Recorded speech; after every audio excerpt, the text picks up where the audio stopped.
Balls! Again! Forgot to put the microphone back on, didn't I? Right, I'll start that whole conversation again. So for those of you who can't lip read, I'm not going to promise how long this camera's going to last, by the way, because I know what happens when you usually start playing Elite, it all kicks out. What I've just been saying is that I had this whole thing planned for this week. I sent out tweets earlier on at the tail end of last week, saying about Scotland versus England in Elite Dangerous, and I had this full intent, this whole thing planned about following it up with more tweets and more organisation, get in front of the computer and get stuff done. But I just sat and got nothing done as far as Twitch and Twitter and Elite and anything like that is concerned, because every waking minute that I had over the last few days where I got in front of a computer was trying to catch up on the studying that I wanted to do, because I didn't get a lot of it done during the week that I intended to. So I'm a bit annoyed. I'm a bit narked at that, because I had this whole plan about Scotland versus England, about getting Psycho Cow and Colin Ford and Psycho Cow's brother, if he plays Elite, and whoever else we know that's Scottish, to go on and try and do either some CQC or come into the main game and do a bit of pew-pew with each other. But it just didn't happen. So it's I just don't think it's going to happen now, and I'm a bit bummed about that, to be honest with you. So I was quite looking forward to that, but I'm contemplating doing it for next week. So this is the first public announcement of next week, next stream, next Monday. Scotland versus England, and I'm going to do it in the full game, because I don't want to do it on the beta. I want to do it as ship v ship in the main game. I don't want to do it as a CQC thing, so it's a bit too difficult to try and organise CQC enough, and I'm not familiar enough with the matchmaking thing to sort of create a group that we could all be in as Scottish people and then go against everybody who's English. So no, I'm not going to do it that way. We'll do it in the main game, and we'll find a system, and we'll go and take opposite sides and then kick the shit out of each other for a while, just for a bit of fun, a bit of PvP that I don't do very often, and let's have a theme. So that was what came into my head. Again, that was while I was at my leaving do on Friday evening. I was sitting in the pub waiting for everyone to arrive, and this stupid idea came in. I think I was a pint and a half down, and this idea came in. Yeah, let's do Scotland v England. I don't think anyone's done it before, so I'm doing it. It's my thing now. Not that I'm racist. I think you English people are lovely when you're quiet, or when you're not around, or when you're not talking about football, or car racing, or rugby, or cricket, or general elections, or Scottish independence, or the SNP, or Europe, everything really. So yes, if you know anyone Scottish, or you are Scottish, or you have Scottish people on your list, and you want to take part, or you want to be part of it, then spread the word. Tweet as much as you can. If you go onto my Twitter account, which is HD Selezen, not old Selezen, that's not me, that's some strange old guy who looks vaguely like me, who's really, really grumpy and doesn't speak to anyone. HD Selezen.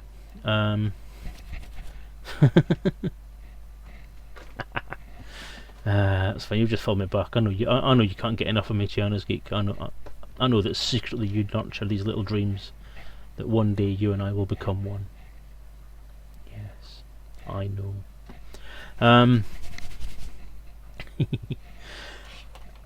So yeah. Find me on Twitter. Have a look at the post in there. If you want to get involved, or you want to start drumming up thing for it, then retweet it, post it to anywhere you like, stick it on Facebook. I'm going to try and do the same myself. If I can get some time in front of this computer to do something that doesn't involve studying programming, then I will try and push that stuff out on Facebook while I'm packaging stuff up.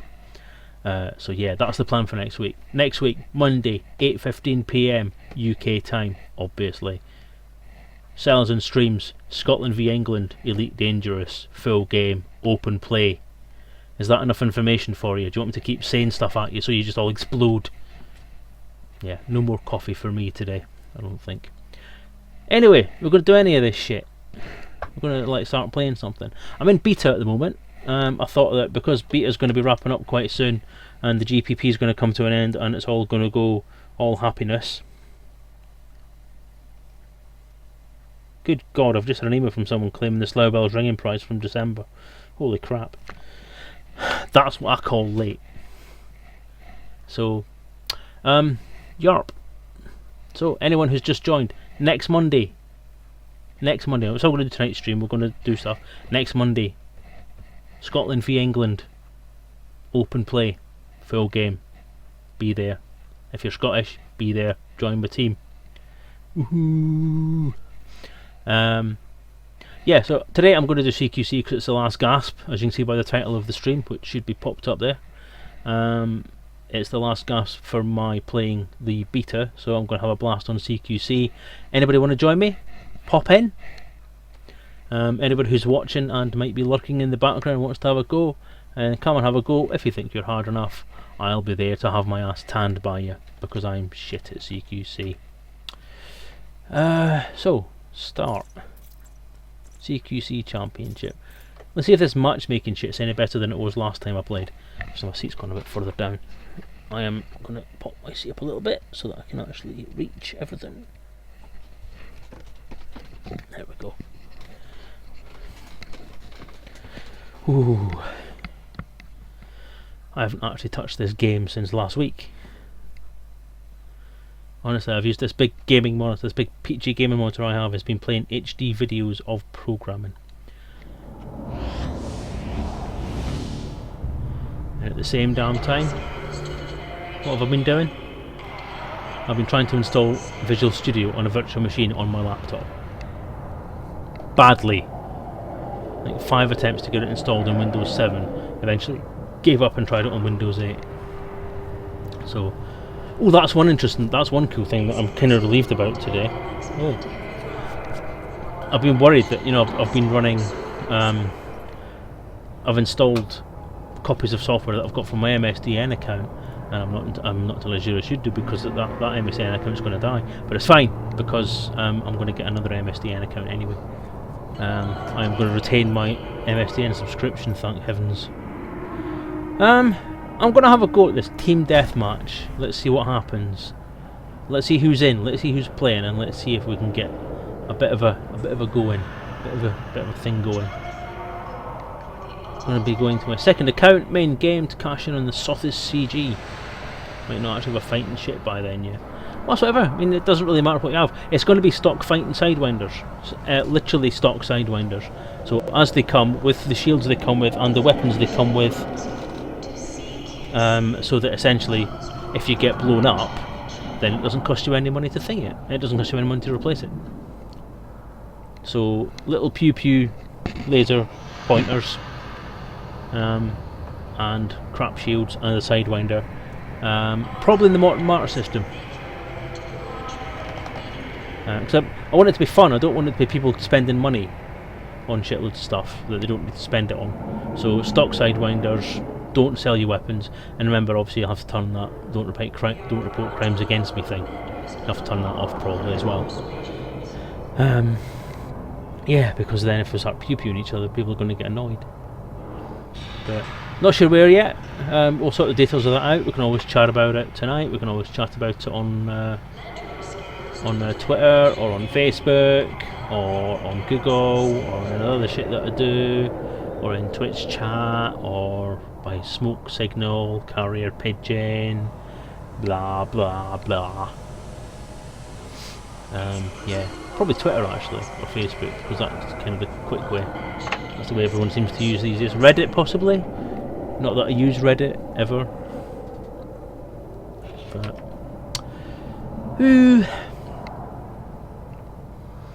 yeah. I get the feeling I'm sounding kind of bouncy today. I've quite enjoyed myself today, I must admit. First day I've actually enjoyed work for a while. But then again, it's kind of a new thing at the minute. I'm getting used to it. I'm a bit nervous still about what's going to be happening and what I'm going to be doing. And me being me and the confidence issues that I have, I'm wondering whether I know enough. So I've still got that thing in the back of my head. Do I know enough to do this job? And deep down I know I probably do. But, you know, one of the things about being a depressive is that you do worry about yourself sometimes. You get a bit of slack confidence now and again. But hey, that's just me being a sad bastard. So, Reddit is the wrong tool, exactly as Zathras says. Yes, indeed, I agree with everything Zathras says. Everyone should listen to Zathras. Poor little guy. Oh dear. Well, see, it's not any better than it was before then. It's still the best matchmaking simulator we've seen in the entire world.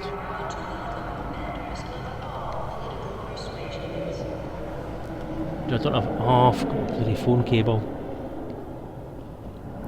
Need to bring my phone cable because I had to take a photo.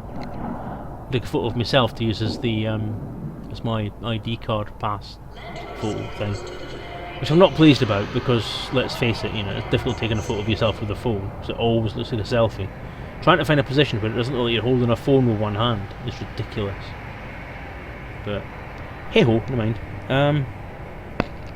Well, come on then, matchmake then. Come on, it's Monday night. Nobody's probably playing because it's Monday night and everyone's knackered after a hard day at work. You bunch of wussies. Okay, let's try ordinary deathmatch then.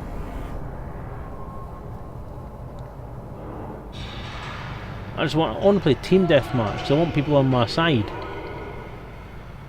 Then I might not get my ass kicked just as much.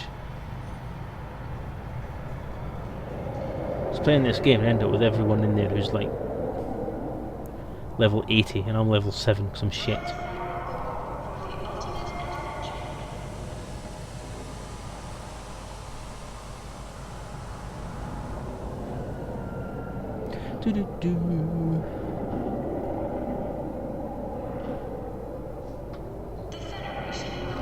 So, unlike last week, I don't really have much to say about newsletters this week. The newsletter was kind of confirming more about what we thought about what was going to be happening soon in the game. Who we got? Selezen Lake, Grumster, Astaroth, and Novakovsky. Really? Flippin' heck. It is kind of fun, I think. You know, it's not my cup of tea all the time, but something a bit different. What level is everyone? Oh, of course, there you go. Level 21, level 16. Them's the ones that are going to be kicking my backside.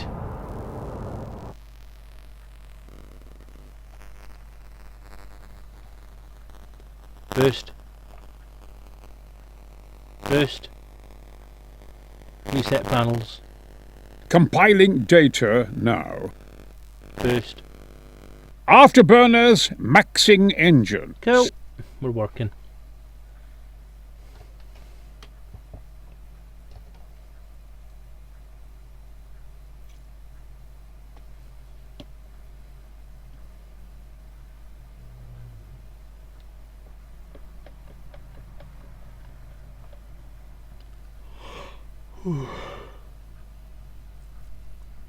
This is not that Icefield one. I hate that Icefield one. Getting my ass kicked to that Icefield one. I can never find anybody. 5, 4, 3, 2, 1. Engage. Trying to. Power to engines. Power to engines. Power to engines. Diverting power to requested system. Power to weapons. Diverting power to requested system. Target. Lock target. You have lost the lead. Target. Locking on to target.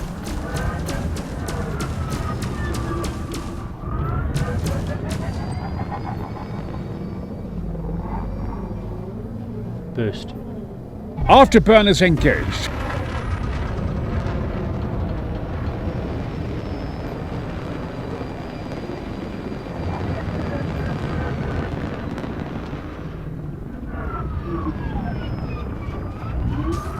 Under attack. Oh crap. Shields offline. Hull integrity compromised. Burst. Taking damage. Afterburners. Hull Target. integrity critical. Target locked.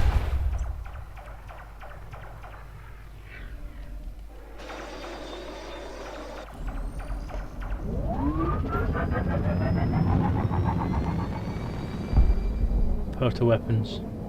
Diverting power to requested system.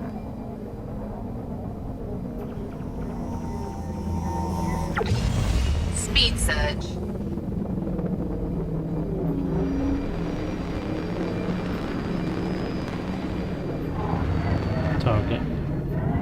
Lock target.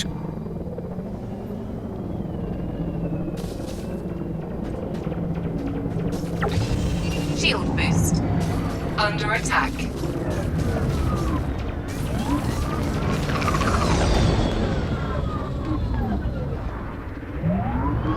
Target. Shield Target offline. locked. Target. Hull integrity Targeting! compromised. Taking damage.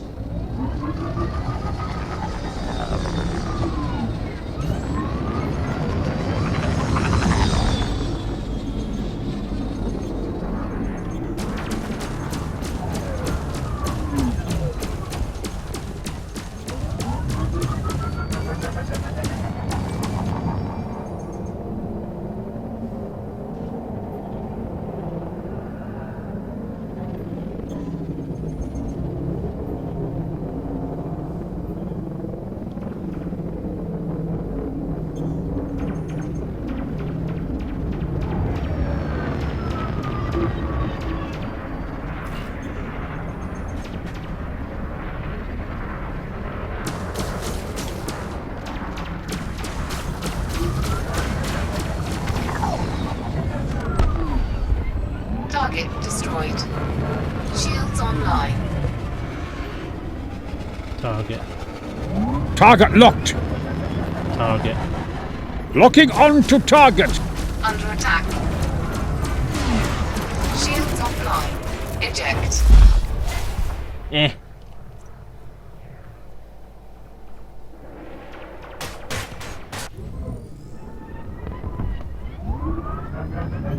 Power to weapons. Target. Power to weapons. Diverting power to requested Target. system. Locking on to target.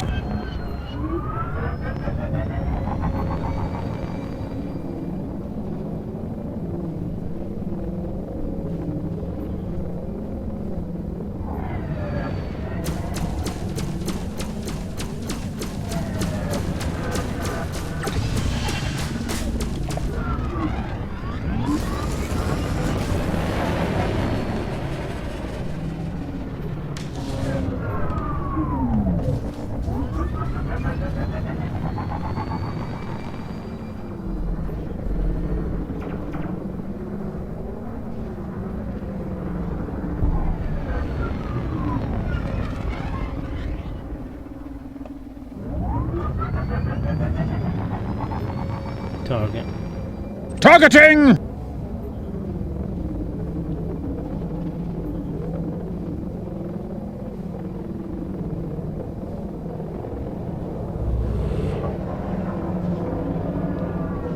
Target.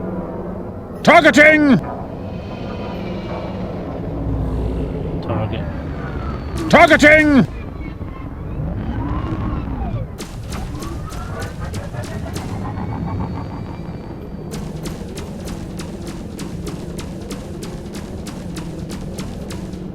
Burst.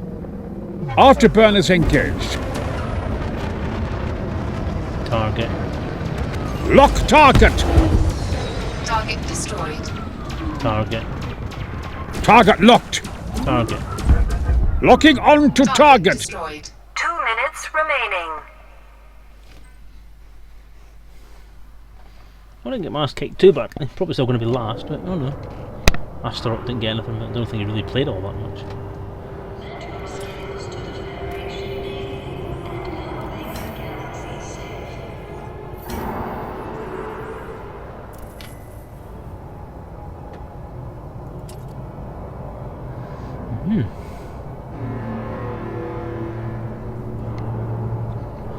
Well, another battle, then I should get up to level 8. That'd be quite cool.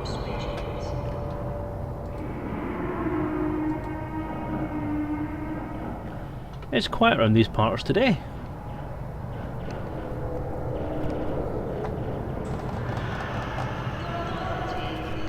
Only one viewer, only China's Geek there really. China's Geek all in your lonesome.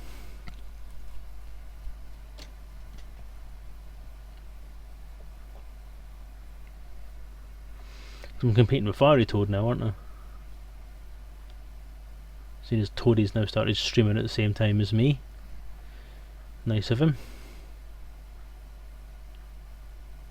5 4, 3, 2, Power to weapons. 1. Engage. Power to weapons.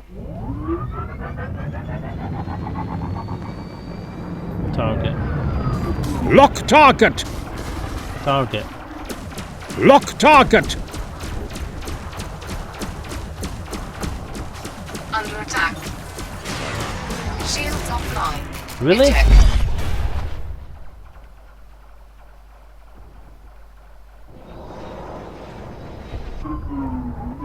Power to weapons. Diverting power to requested system.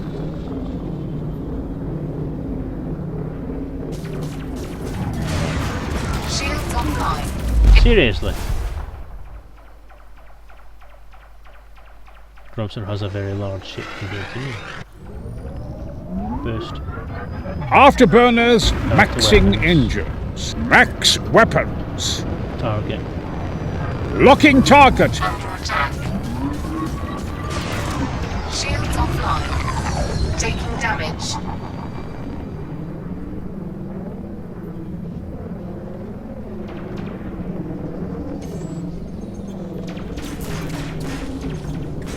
Oh, come on. Hull integrity critical.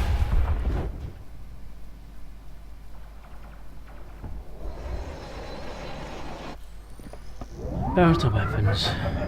Power to weapons. Well, who wants to live forever? Dive!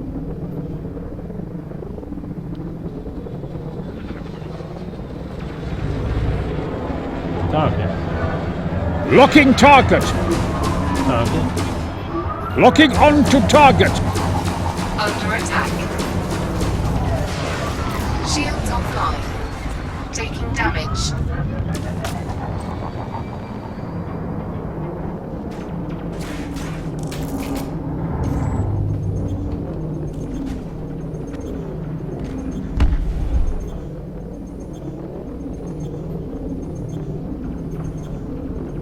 Next target. Cycling next target. Next hostile. Come on, let them have it!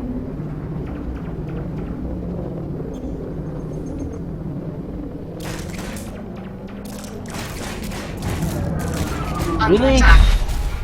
Hey, Garzini. That makes 2. Power to weapons.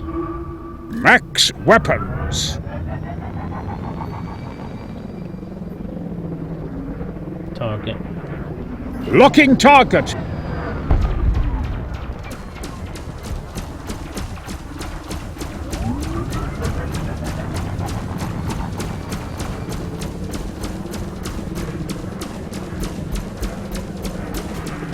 Jesus, it's like a bloody sharing a torch on the bugger. Target destroyed. Under attack. Shields Target. offline. Targeting!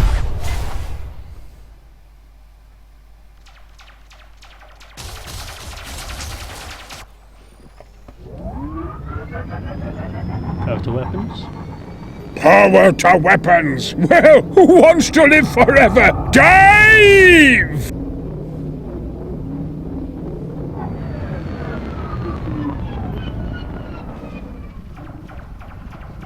Target. Target locked.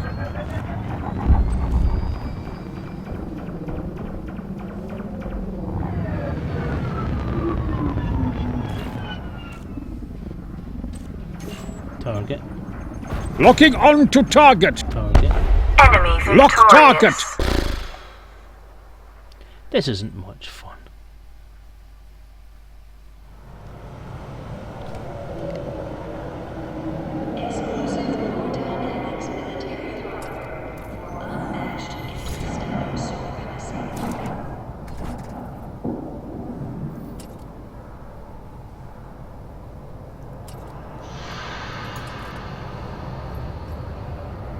So we'll get into a team deathmatch now.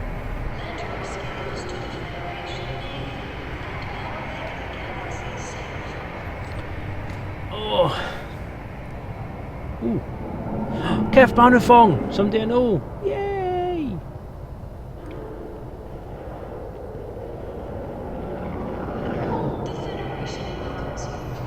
I hope I'm on the same side as Kev Banifong. I'm probably going to not be, because I think we're too far apart on the list.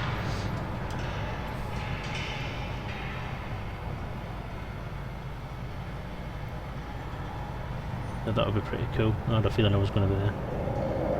So what's that? I've got a... Oh, good. All the high-ranking guys are against all the low-ranking guys. That's great. This is going to be a one-sided game.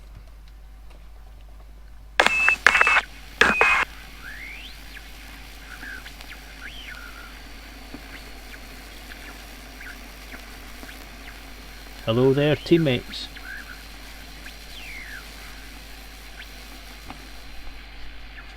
Five, four, three, two, one. Engage. Power to weapons. Diverting power to weapons.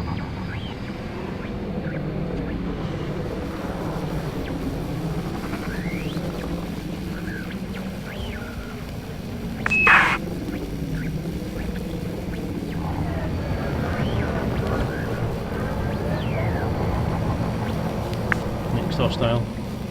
Next hostile. Target. Lock target. You have lost the lead.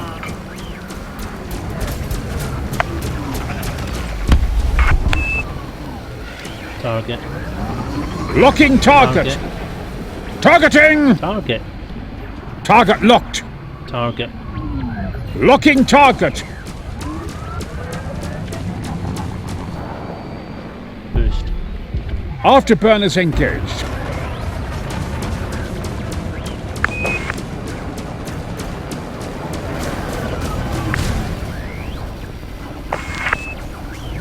Under attack. Chat. Shields offline. Taking damage.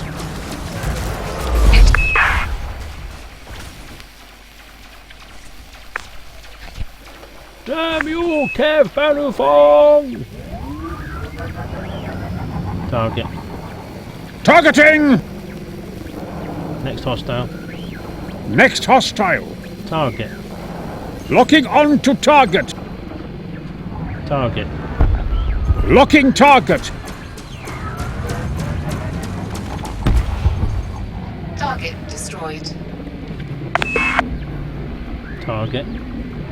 Locking target. Target destroyed. Target. Target locked.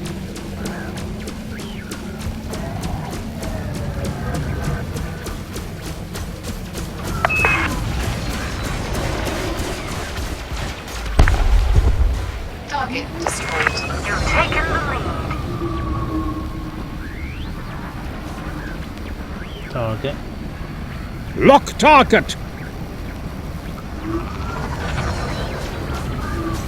Target. Locking target.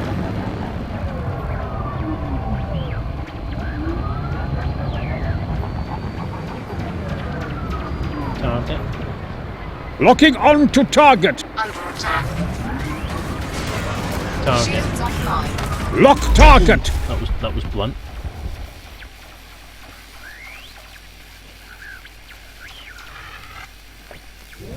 Power to engines. Max engines. Power to weapons. Power to weapons. Target. Locking target. You have lost the lead. Target. Lock target.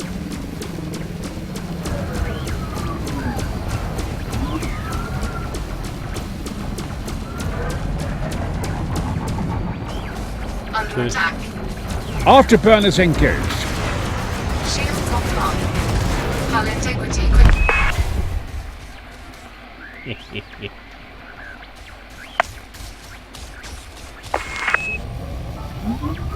Power to engine. Power to weapons. Power to weapons. Target. Target locked. Target. Locking target. Target. Locking target.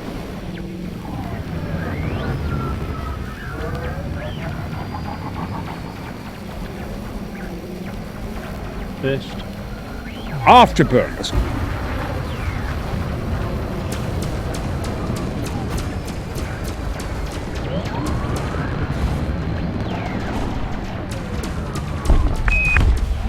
Target destroyed.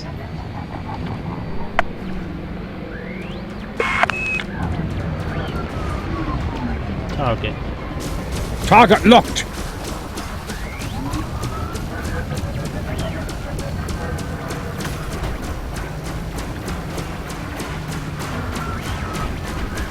You've taken the lead.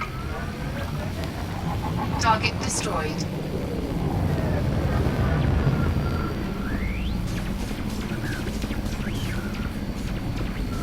Under attack. Shields offline. Taking damage. Target. Targeting!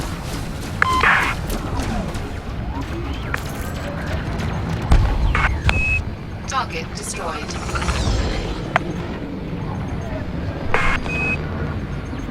Target. Locking on to target. Target. Locking on to target.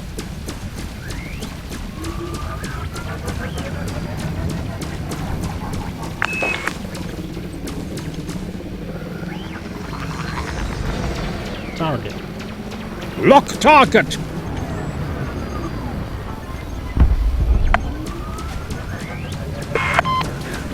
Under attack.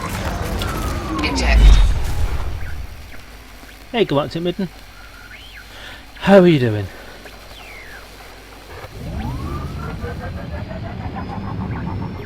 Power to weapons. Diverting power to weapons.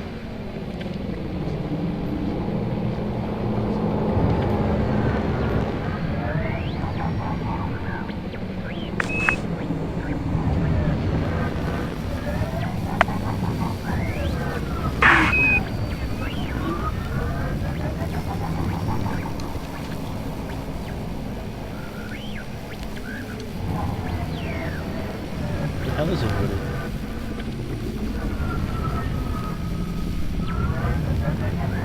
There's everybody. Target. Target locked.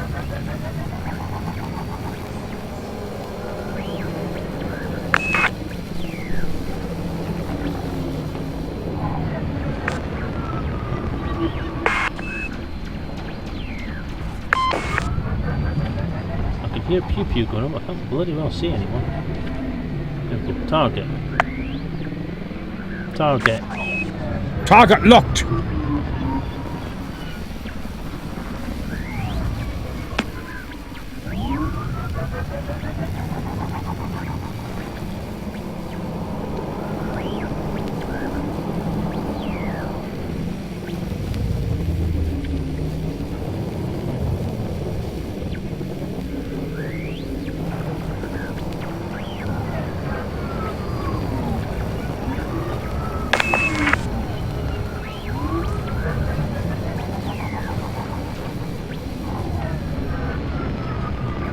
Come on, what the hell are they?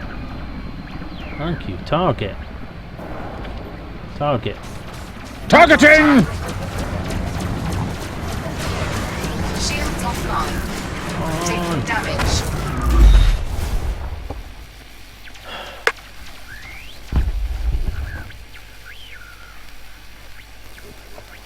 Power to engines. Diverting power to Power engines. to weapons. Max weapons. Target. Locking on to target.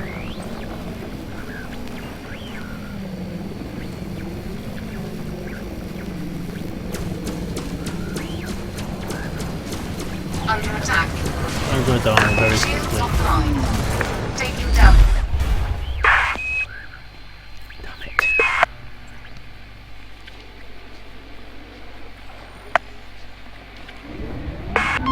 You have lost the lead.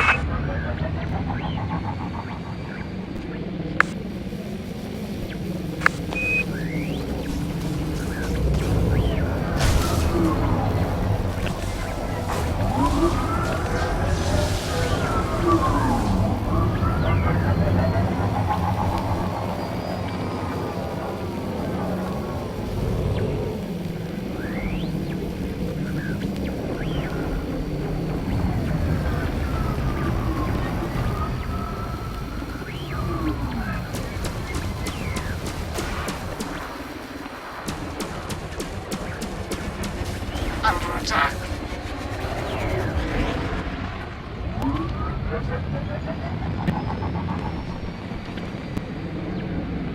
You've taken the lead. Shields offline. Hull integrity compromised.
Out of bounds warning.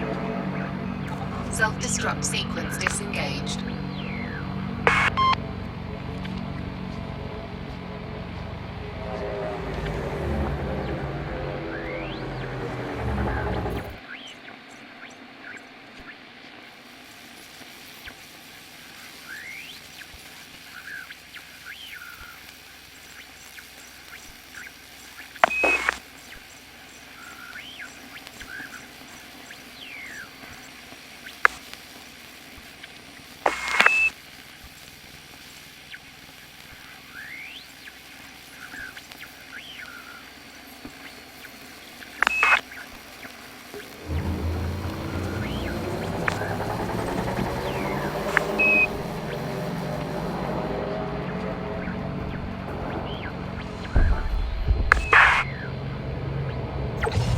Weapon enhanced.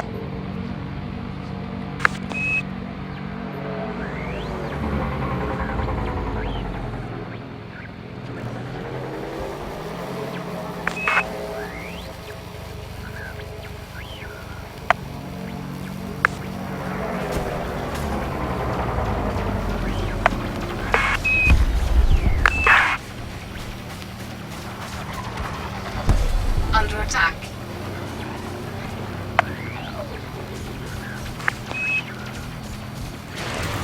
Shields offline. Hull integrity compromised. Hull.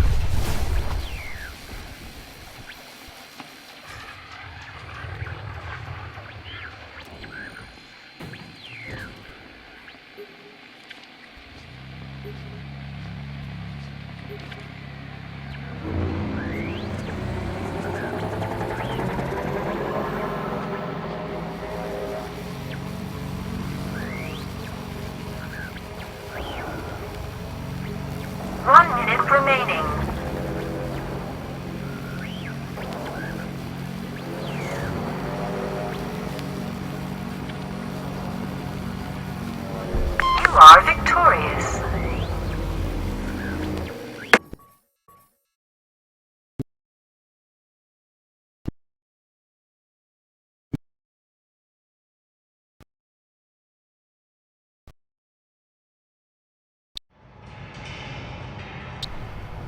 Okay, I did the worst out of everywhere. That's because I spent half my time trying to get sound working properly.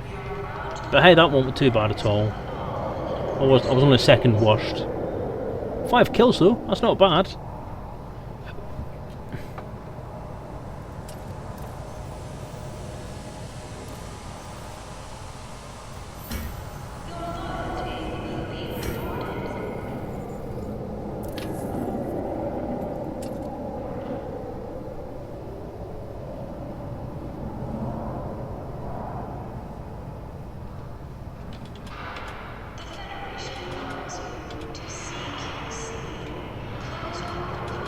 OBS, let's see. Yeah, voice is still working there.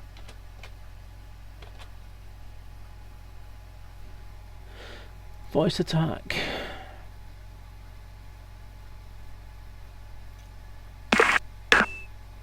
Boo. Boost. Keyboard on. 5, 4, 3, Keyboard 2, on. 1.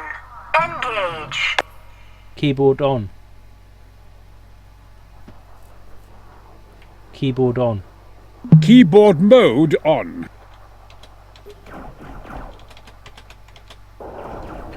Reset panels.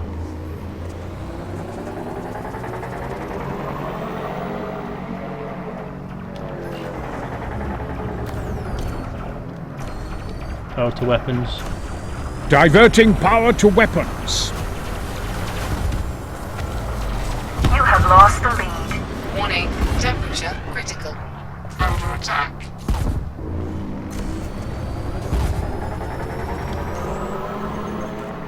Boost.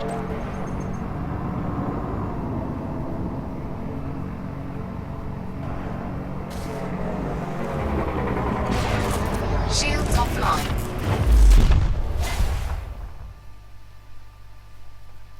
Hey Karakai, how are you doing?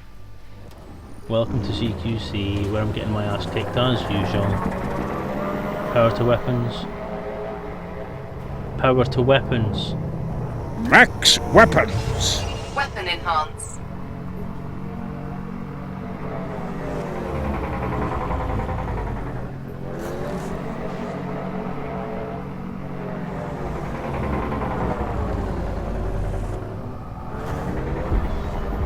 Target. Locking target. Target. Target. Locking on to target.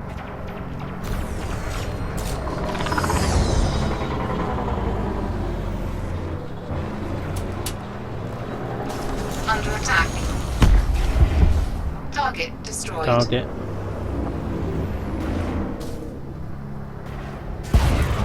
Shields offline. Ooh, 2 of them. Damage. That's just nasty.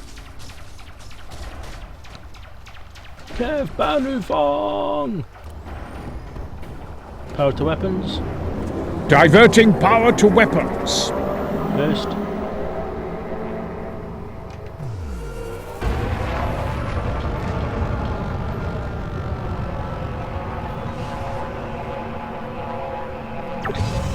Shield boost.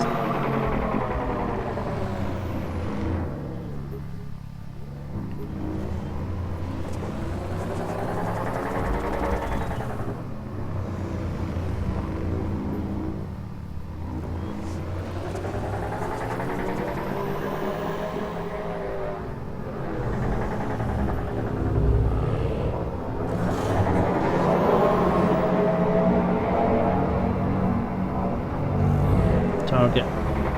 Targeting.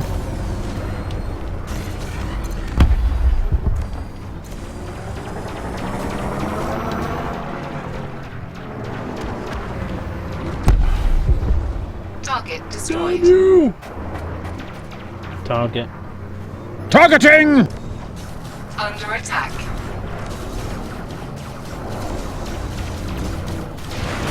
Shields offline. Taking damage.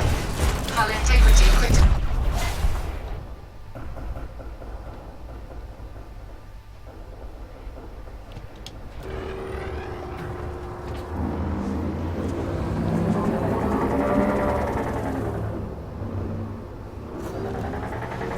Power to weapons.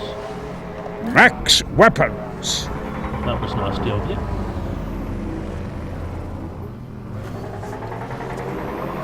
Target. Locking target. Under attack.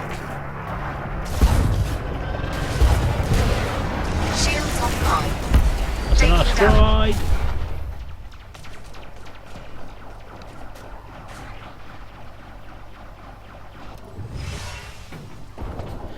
Power to weapons. No.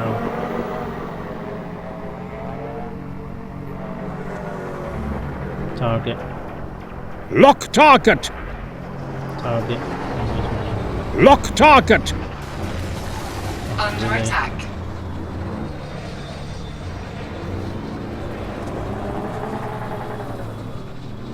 Target. Locking target.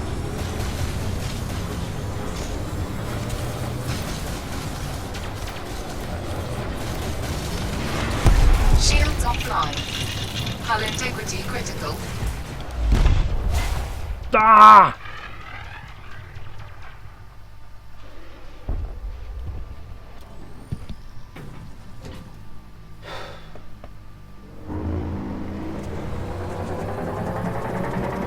Target. Lock target.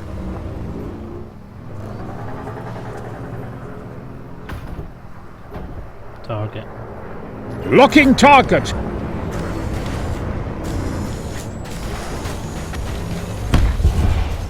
Target destroyed. Under attack. Shields Target. offline. Hull integrity. Locking on to target. Balls.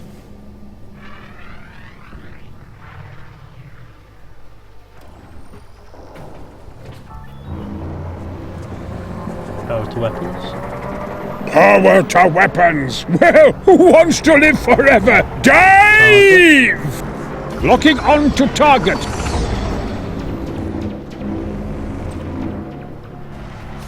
Under attack. Target. Target locked. Shields offline. Target. Taking damage. Locking on to target. Ah!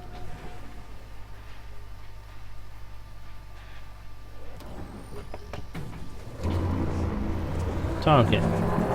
Locking target.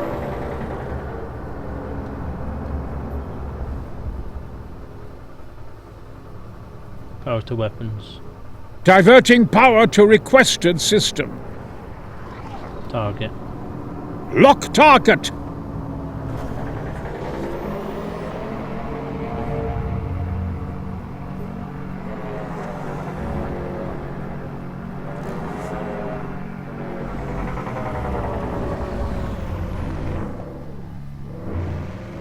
Target. Locking on to target. 9.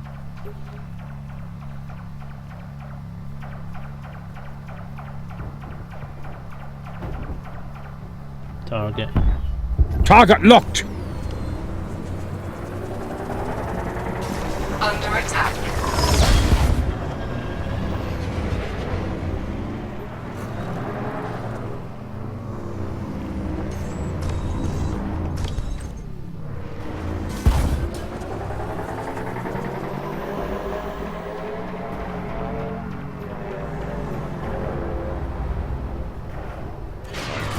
Shields offline. Hull integrity compromised. Ah.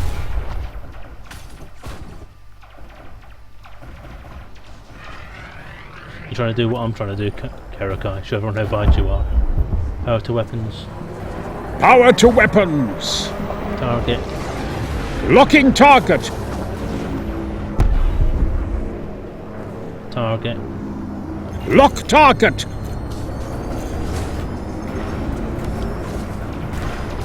Under attack. Shields offline. Eject. Ooh, somebody's got missiles.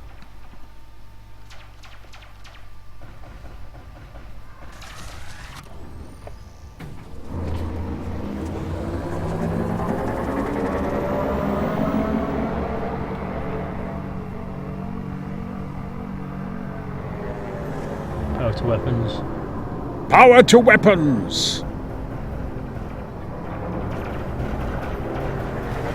Target. Lock target. Under Target. attack. Target locked. Shields offline. Sake. Oh dear. I got into it by Yeah, I'm not surprised Kev Barnafon kicked everybody's arse there. He did a good job there. I just have to point out that I am outclassed in every way in this game. I am just not the best at this at all. Not even close. Rank 9. OC Pulse. What does that mean? OC.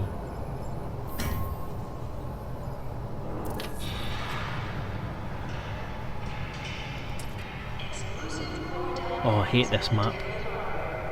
I'll just say then, guys, one more and then I'll go and do a bit of something else.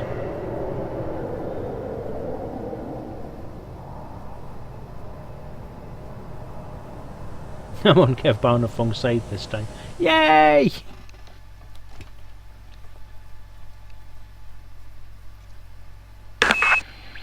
Let's have half a chance to win this time.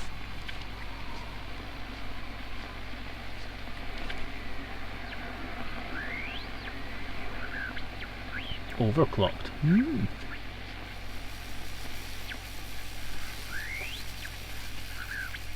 5, 4, 3, 2, 1.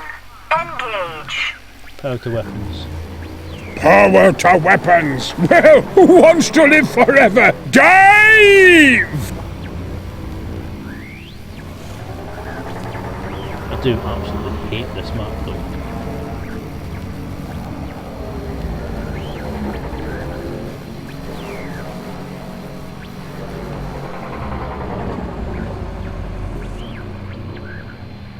Target. Target locked.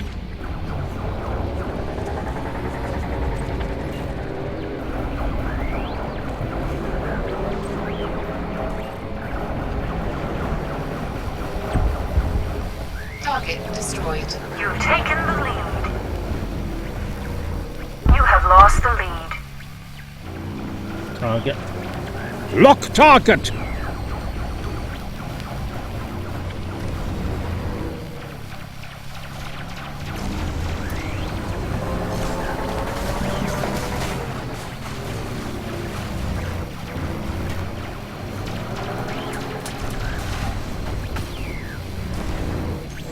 You've taken the lead.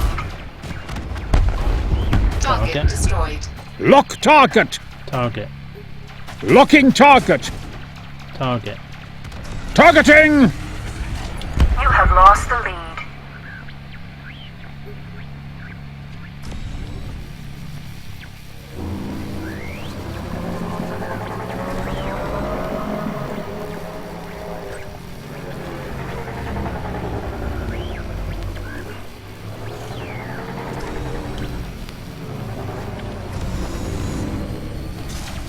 Under attack.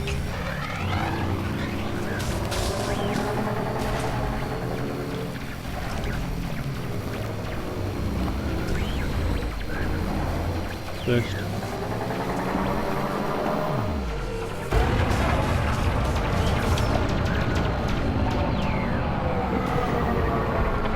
You've taken the lead.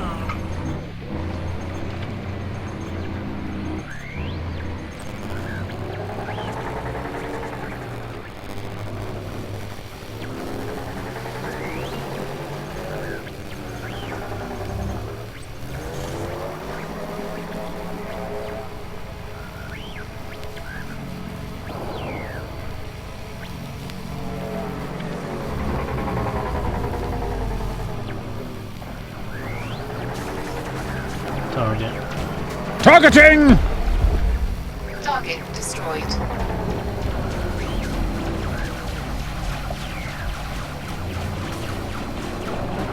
Target. Locking target. Under attack.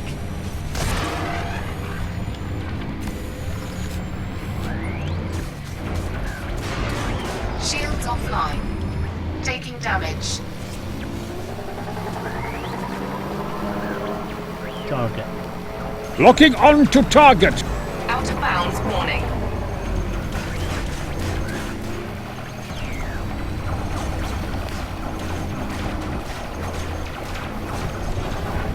Under attack. Self-destruct sequence disengaged. Eject. See you, Karakai. Take care. Sorry you can't stay around. Sorry you're not feeling well as well. Power to weapons. Power to weapons. Well, who wants to live forever? Dive! Target. Targeting!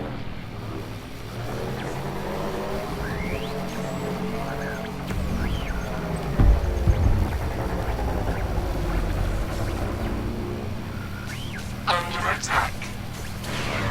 Shields offline. Taking damage. Eject.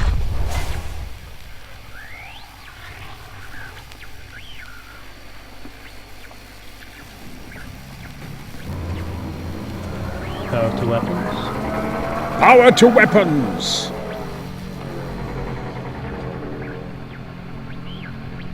Whoop. Not doing that would be a good idea.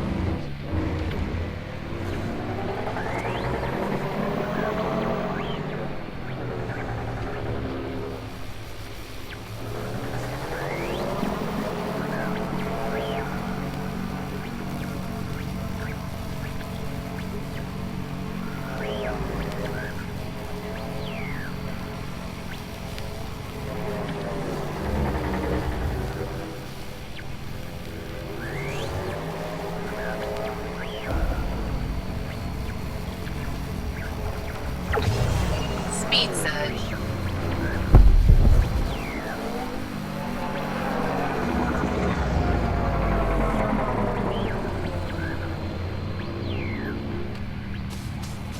Under attack. Target. Locking on to target.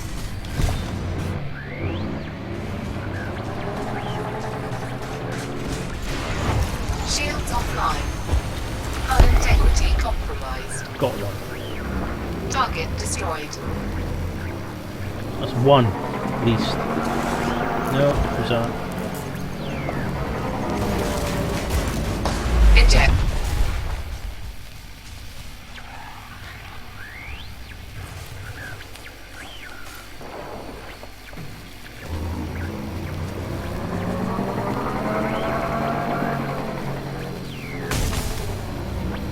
Target.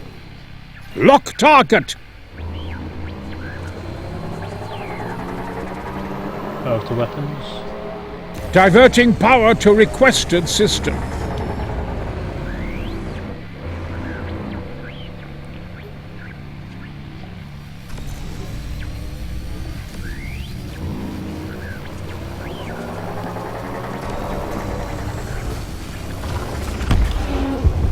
Target destroyed.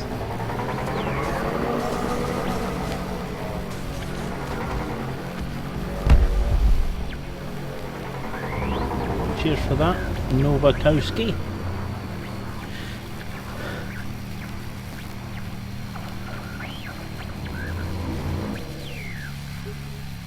Silent running. Engage silent running. Engage silent running. Stealth mode. Engage stealth mode.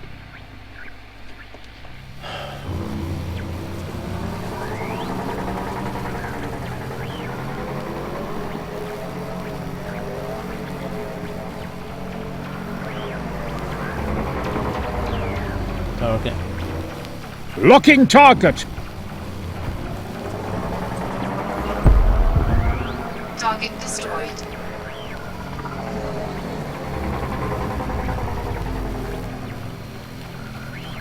Target. Lock target. Target destroyed. Every time I see one. Target. Lock target. Under attack. Shields offline. Taking damage.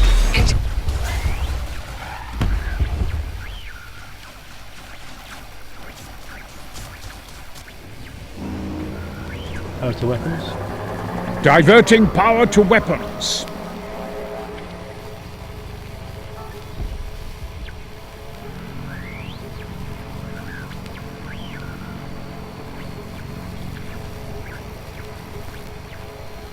Boost.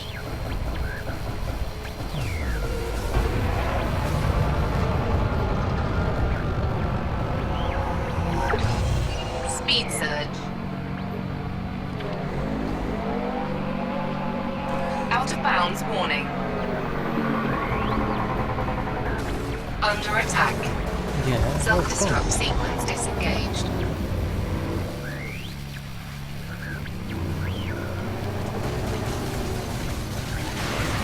Shields offline. Hull integrity compromised. Yeah, dead Taking again. damage.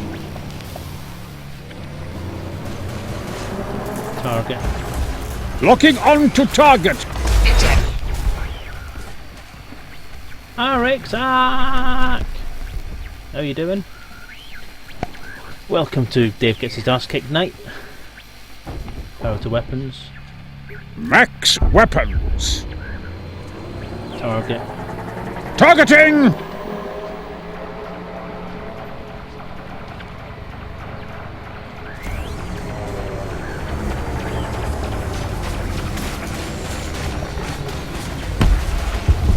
Target destroyed. Under attack. Target. Shields Lock offline. target!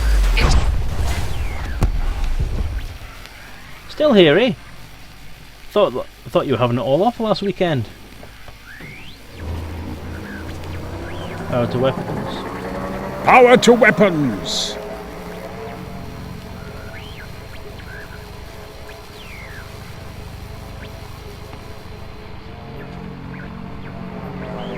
Target. Target locked.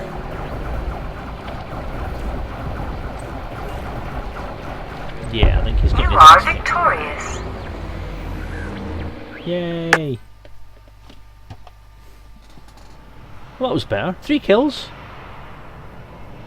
Not bad. Second bottom again. Still not bad.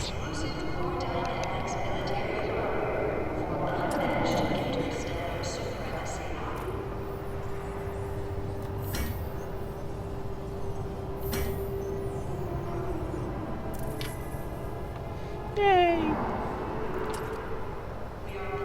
Okay. It's been fun, and thank you for flying with me and against me, Mr. Banafong. But I'm gonna drop out of CQC now. That was a bit fun. I quite enjoyed that. I still get my ass kicked like left, right, and centre, but it was fine. Quite enjoyed myself anyway. So I'm not entirely sure what to do this week. So what I'm going to do is I'm going to quit the game. I'm going to join the main game and play the main game for a bit, if that's okay with you guys. So I shall restart the other version. The deadline is the 23rd. Is it the 23rd? Well, basically as soon as possible. I mean, as long as you've got, I would say maybe give a bit a week so that Dan can get hold of the video and then be able to queue it in amongst the rest of his videos that he needs to put onto his system. I think Psycho Cow's the one that's taking care of most of that sort of stuff, so he may need a bit a week or so just to get that stuff sorted out. But yeah, so ASAP, but definitely before the 20th, I would say.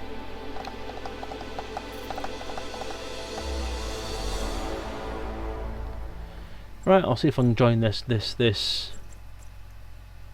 game where absolutely bloody everybody is in the game.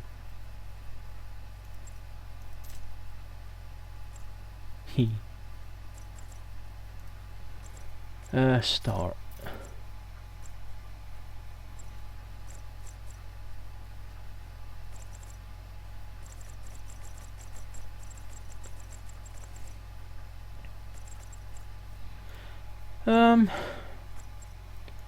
I'm going to use my private group, I think.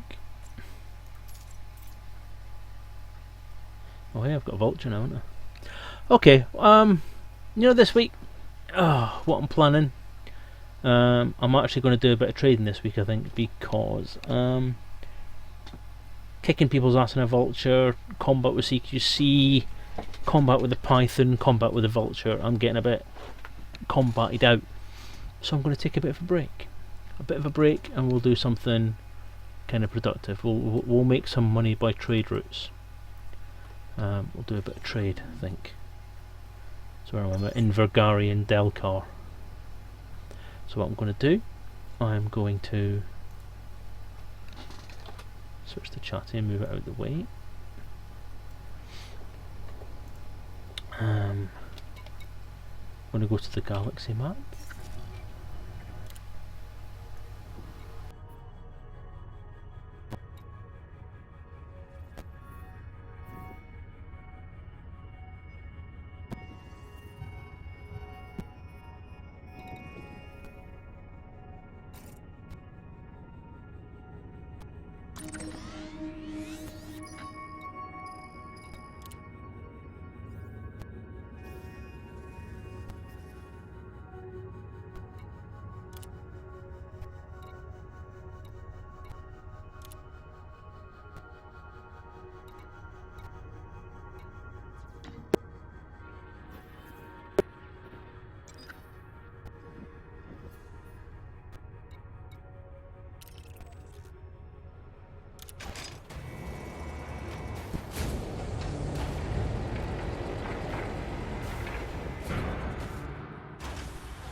Ship released. Engines engaged.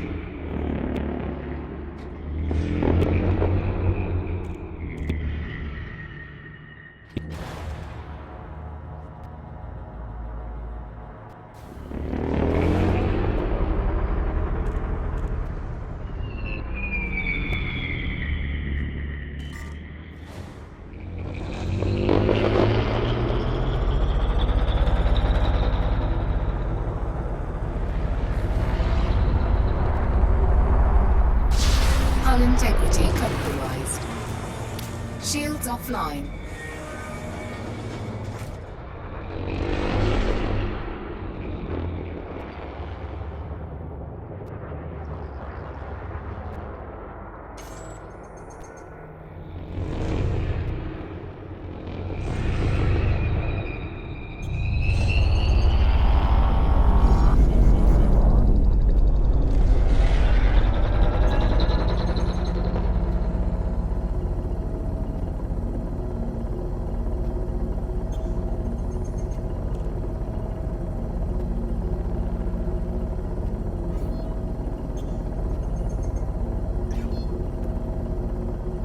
Scan detected.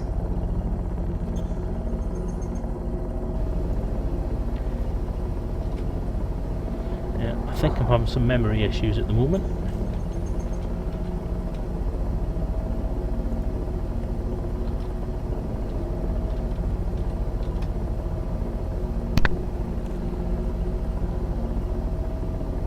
Is that any better now?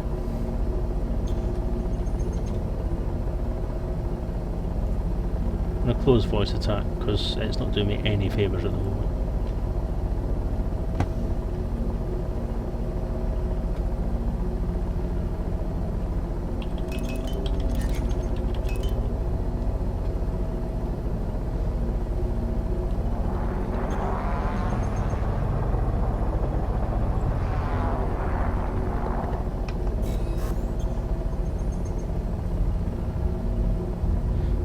Voice Hat was playing funny buggers at that point. Voice Hat's been a bit flaky lately, I must admit. 4, 3, 2, 1. Engage.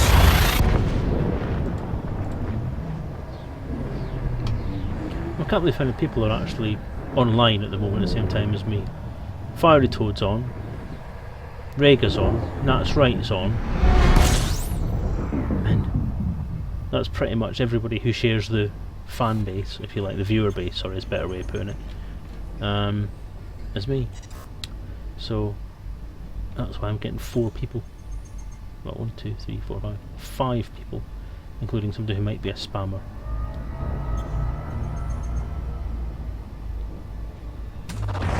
Fuel scooping.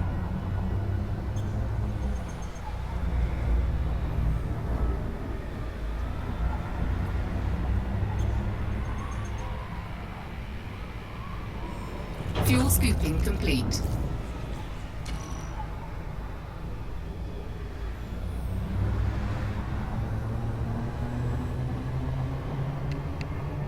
Fuel scoop disengaged.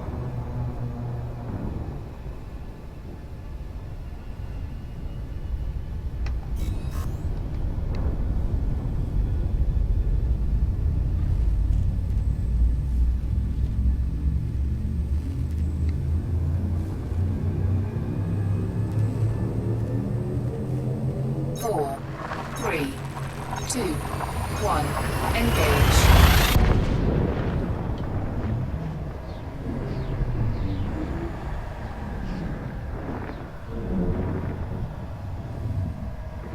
Just to give you an idea how long I've been offline for, not on anywhere near a computer to try and get anything sorted this week. I have 68 unread emails. I had no idea I was that far behind.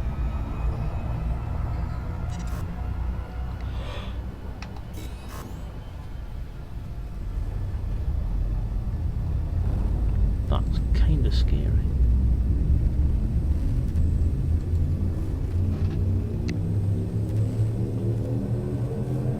Four, 3, 2, 1, engage.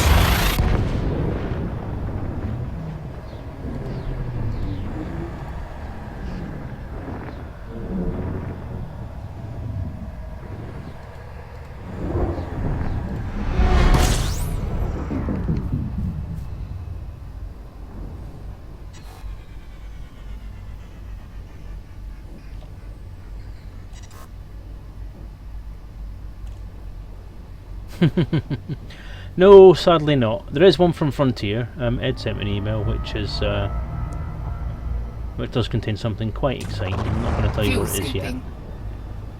Primarily because I'm not entirely sure how long it's going to take for what's in that email to come to fruition. I have had an email from licensing at last. It's only taken them 6 months to get back to me about my in order for me to fill in a form to tell them what I want to do as a new license. Now this is essentially what the reason I've asked for this licensing thing is because I want to look at the possibility of developing miniatures which can go alongside the RPG and be sold as hopefully supplements to other aspects of the Elite Dangerous experience as well, because quite frankly there's quite a lot of different people who are looking at doing miniature stuff. Frontier have said something, I mean I'm sure Ed said something about they want to do something in-house, but if that's the case then fair enough, you know, I've not got a problem with it, obviously because it's their product they really like.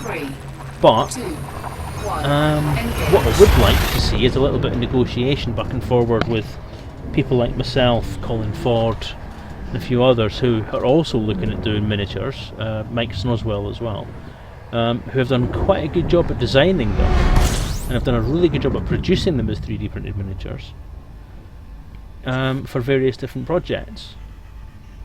Now, people are there with the skills, the talent and the products ready to go, so why not make use of that? Fuel scooping. I've always known I'm not going to be the first one or the only one to come up with ideas for doing miniatures of elite ships, because it'll be the first time in recorded history that it's been done. Complete.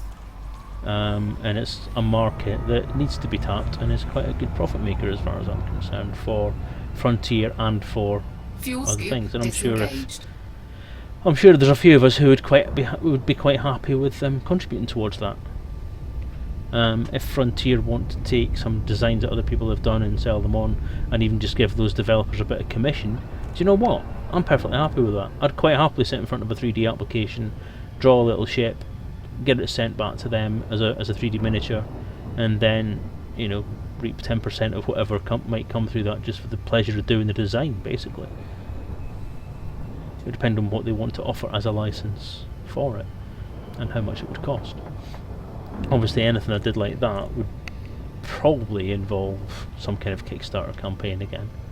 But if it was something that could be worked on alongside the RPG, then I'm perfectly happy with that, and I think if it was going to end up with something that would supplement the RPG and make the experience better, then I think the backers I already have would be behind that as well. But we'll see. 4, 3. Another alternative would be, as a license idea,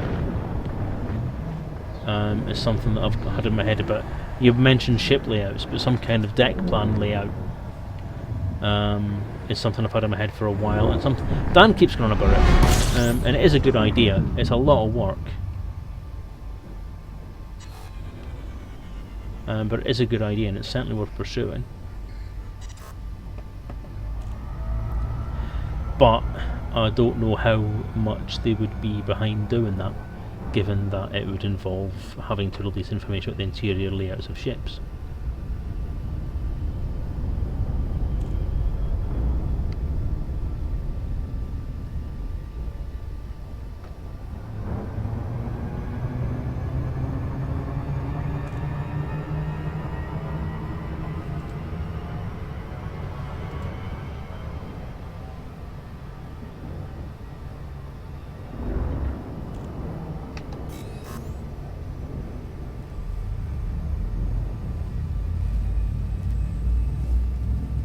Yeah, but I've had that. I've had a questionnaire from Ed to fill in. More on that later. Not later tonight, 4, but at a later 3, date. 2, 1. Engage. I'm going to have to try and do that after I finish the stream tonight.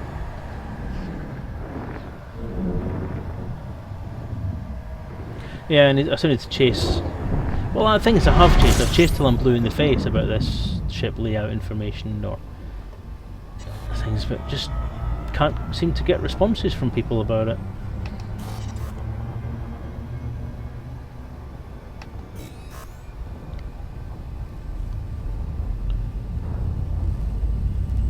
I've hit the frontier code of silence.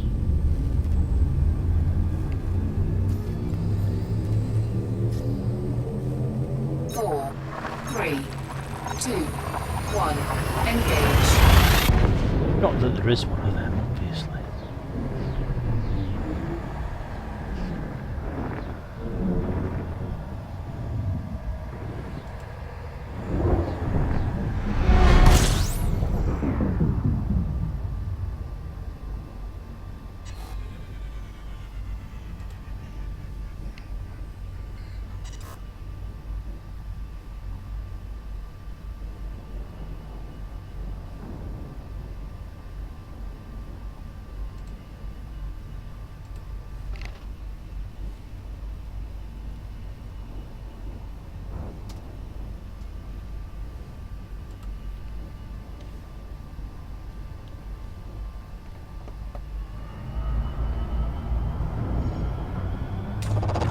Fuel scooping.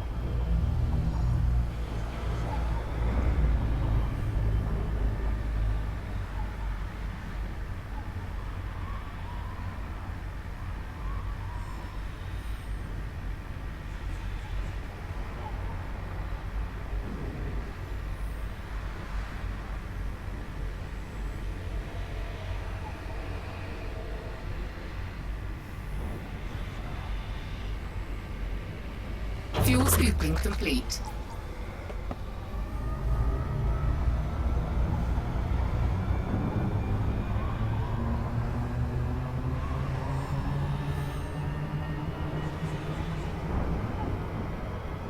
Fuel scoop disengaged. Oh, thank you for the follow, JM Chisholm. I am not sure if you're watching the chat or if you're in the chat, but thank you anyway. Or if you're watching the stream even. I'd hear me watching the stream, because if you weren't watching the stream you wouldn't be able to see the follow 3, button. 2, 1. Engage.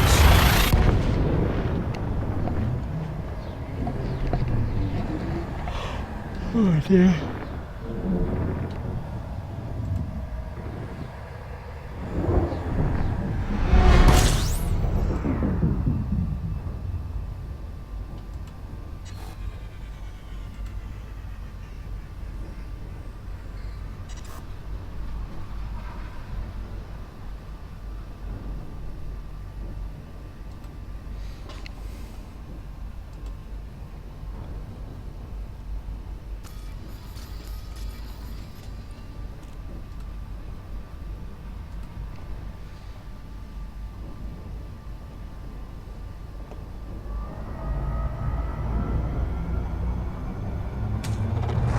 Fuel scooping.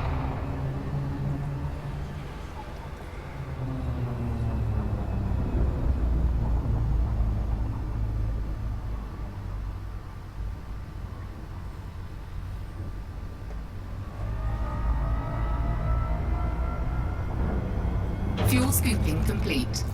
Fuel scoop disengaged.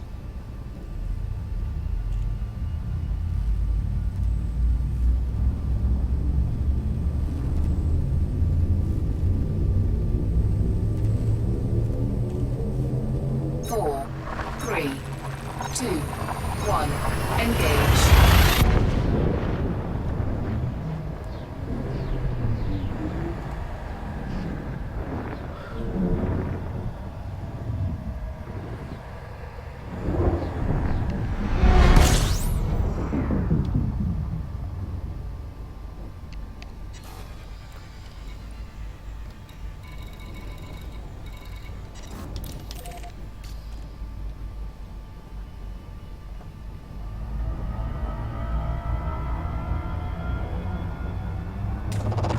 Fuel scooping.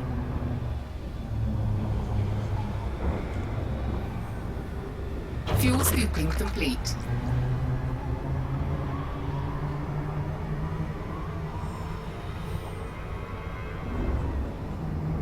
Fuel scoop disengaged.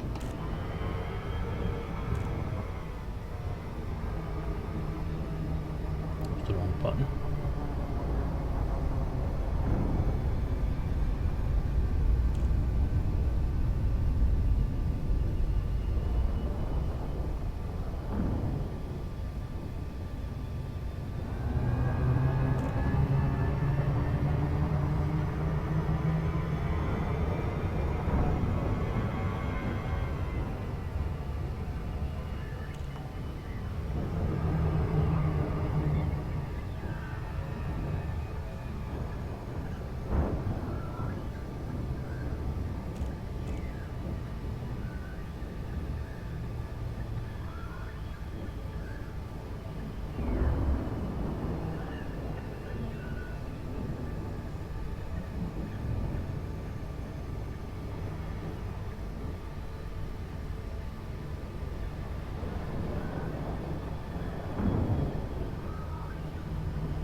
Hey Tony, what's happening? I'm floating around in space, flying between point A and B.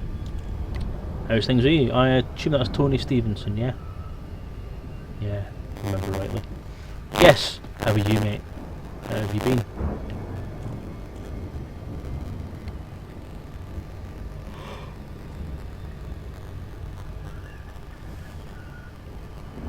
You missed some CQC pew earlier on. You missed me wanging my vulture into a space dock by not paying attention to anything in the slightest. Other than that, you didn't miss much.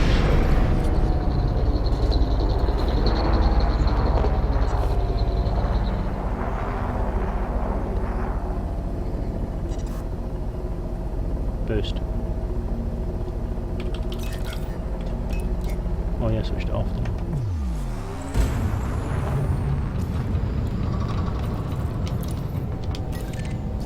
Docking request granted.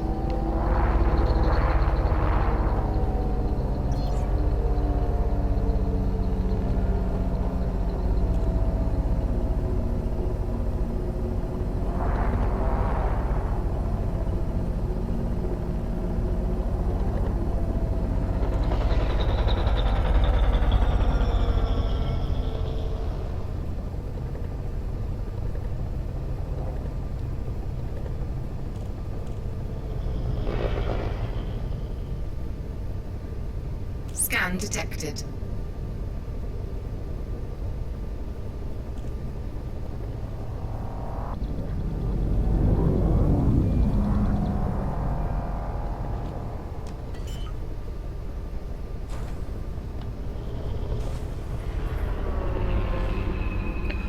Awesome, Tony. You're always welcome to watch me fly about. Can't think of anyone I'd rather have by my side that I can slap in the eye.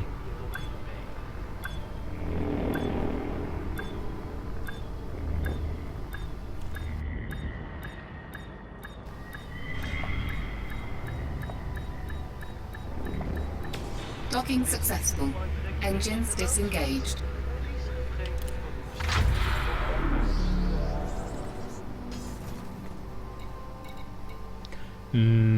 Yeah, thousand credits of repairs because I flew into the docking bay. Hey Garzini, welcome back. Obviously a busy chap. Right, while I'm docked and safe and can't hurt myself, I'll remind everyone.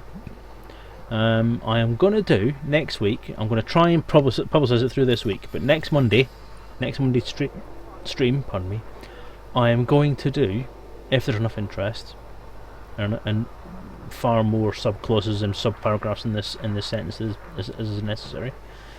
Scotland versus England.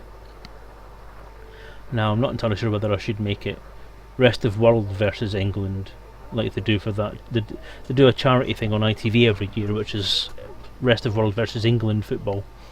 So I may expand it to rest of world versus England.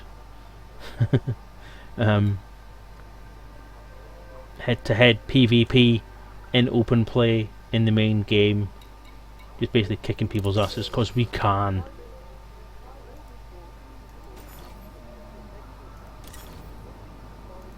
Cobra, Viper, Type 6, Diamondback. I'm going to rock the Type 6 again. Retrieve old chip. Confirm.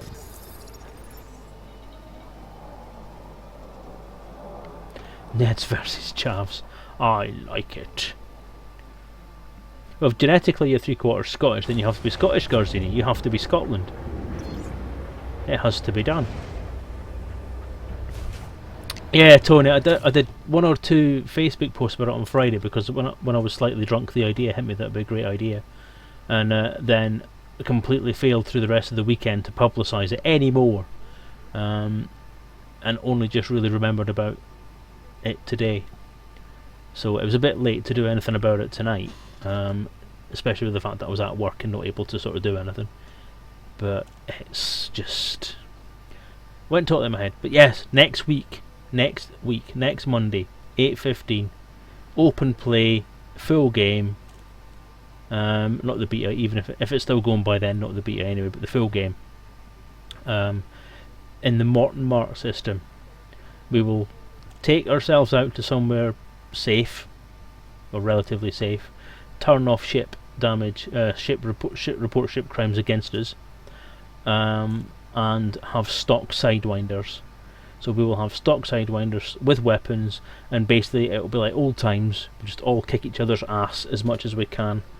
I don't know whether we'll be able to like pick a side. If we go to like a combat zone or something and pick a side or no. I don't know how to work that. But essentially, just you pick who you shoot. It could very well turn into a free for all. But the theory is that everyone knows who'll be on each side, and you'll just have to work it out for yourself. So if you know somebody's Scottish, or you know somebody's Irish, or you know somebody's Welsh, or you know somebody's English, then as long as you're not English, then you can, well, as long as you're not English, you can kill them. Yay! Yeah, it was just an idea. Just an idea I was playing with. I thought it'd be quite fun to do. So yeah.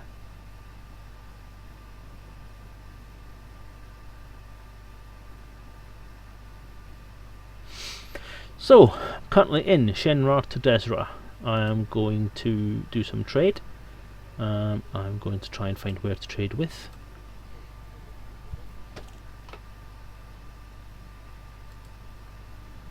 I'm just going to head out and do as much profit as I can possibly manage.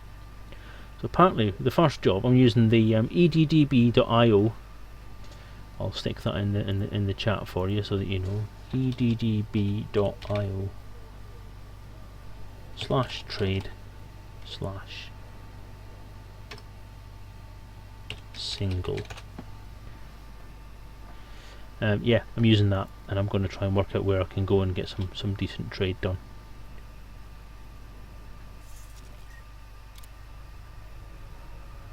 So I'm looking at Miribusha.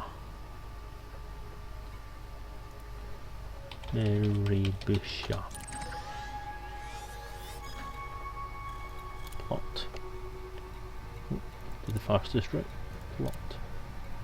Exit. Startup services. Commodities. And performance enhancers. Well, there you go. Little blue pills. I'm peddling little blue pills.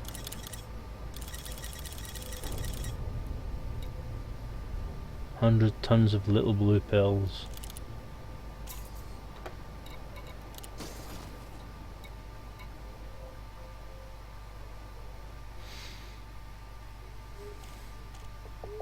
Yeah, well, I have to say I agree with Galactic Midnight Garzini. If you want to be, you can pick whichever one you want. Be whoever you want to be. Half Russian? Never mind half Russian. I am fully Russian. I am the love child of Vladimir Putin and Mikhail Gorbachev through much genetic testing.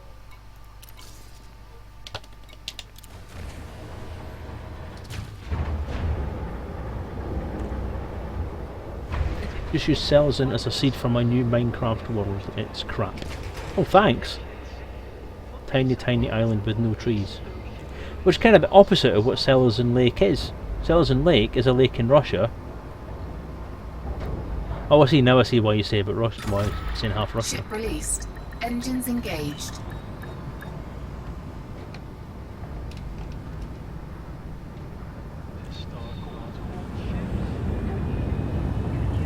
Oh, you know, I've missed the Type 6. Vulture was nice, but the Type 6 is just like coming back to your home.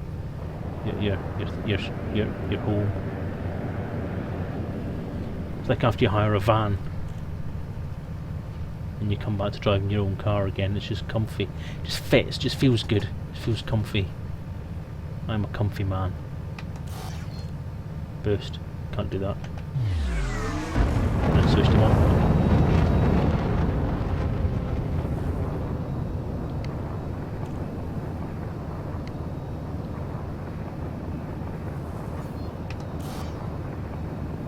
You bastard. We forgot about that, didn't we?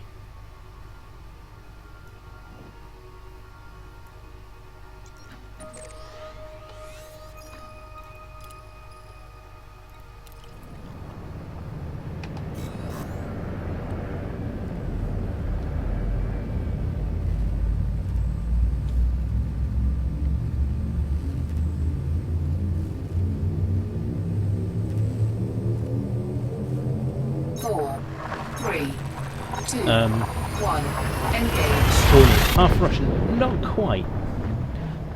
When I was working at a certain place, a mate of mine I went to university with spread the rumour that I was half Welsh, and then spread the rumour that I was also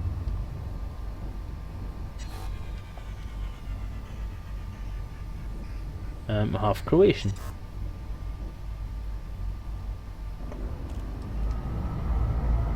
Ooh, that's nice.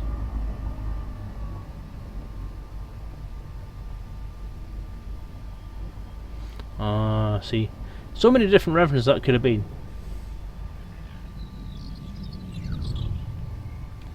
Do you know what? I'm going to drop out of Super Cruise. Drop. It's not switched on, is it?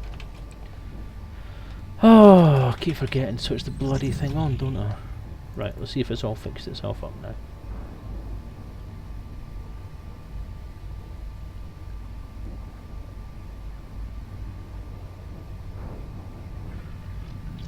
Keyboard mode on.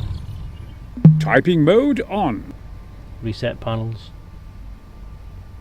Reset panels. Running integrity checks. Okay. Exit Super Cruise.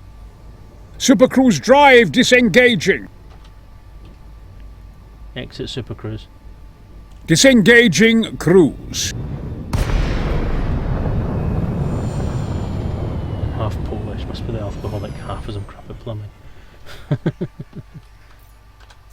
The funny thing about this whole Ooh, what's that?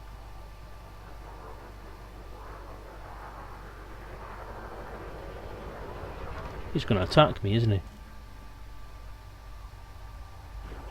Yep.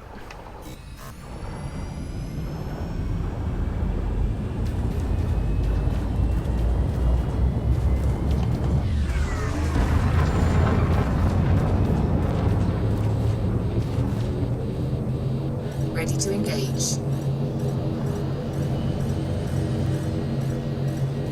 4, 3, 2, 1. Engage.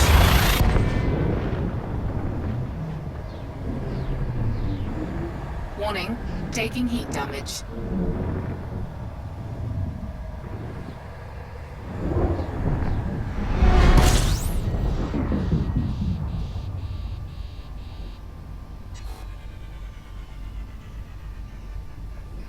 That was that was quite a nice photo I could have got there. Fuel scooping.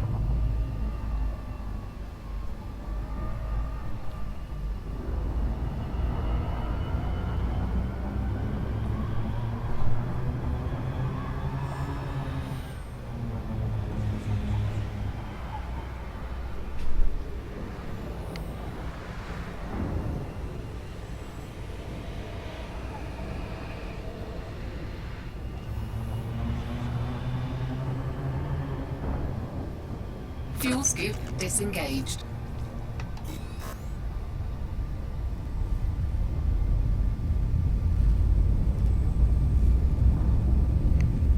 Yeah, it was. That was a nice couple of systems actually. It's a bit sad that I got interdicted to that last one. 4, That was a trinary. 2, Lovely. 1. Engage.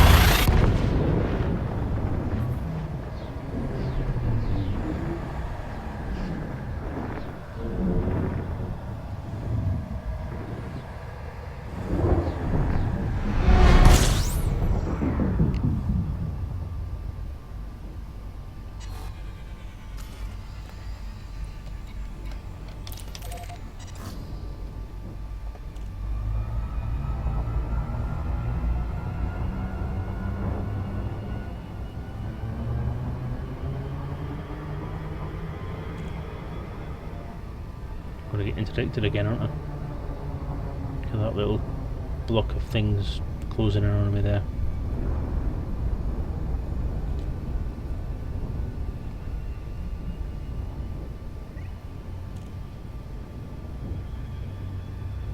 Target. Locking target.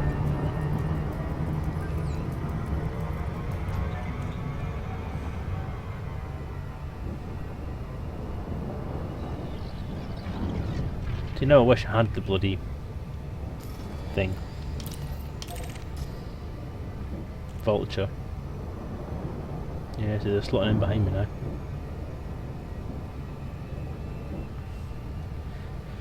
I have this impression I'm going to get interdicted at some point during this trip. If not once, if not more. That'll be fun. Run away, time, run away.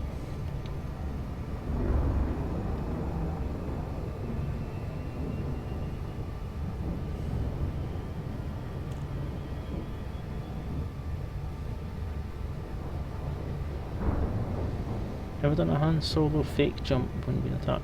No, I haven't, I have to say. Anytime I've jumped, it's been a real jump because I really don't want to get my ass kicked.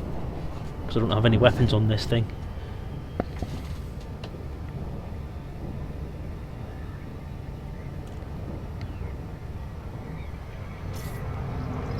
Ah, crap. It's been a while, but we have to reinstigate the loop of shame.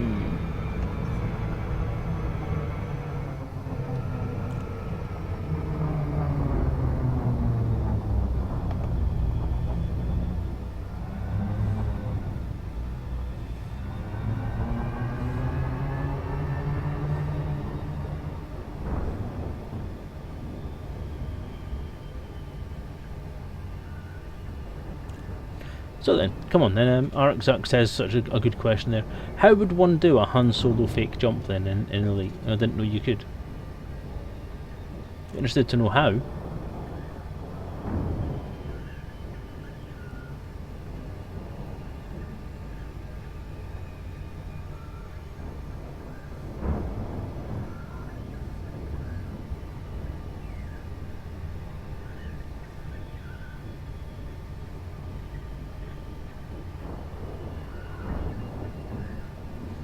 This is literally just a station just in the middle of nowhere, isn't it? It's not even on a planet.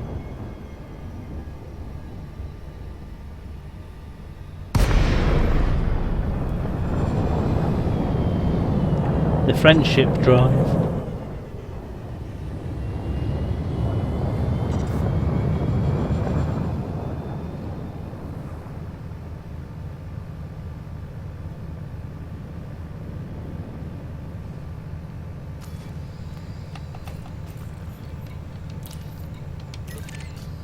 Docking request granted.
I am indeed, Mr. Chisholm, looking forward to the new Star Wars film.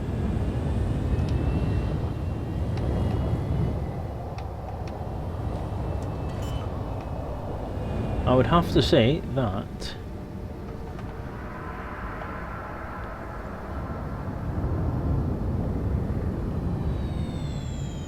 I have hopes for it being a kind of similar kind of beast to the Star Trek film that Mr. Abrams did.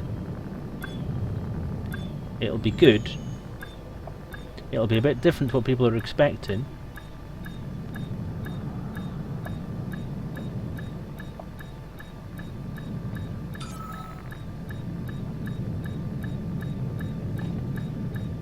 It'll probably have quite a lot of knockbacks to the original trilogy, not the prequels. Docking successful.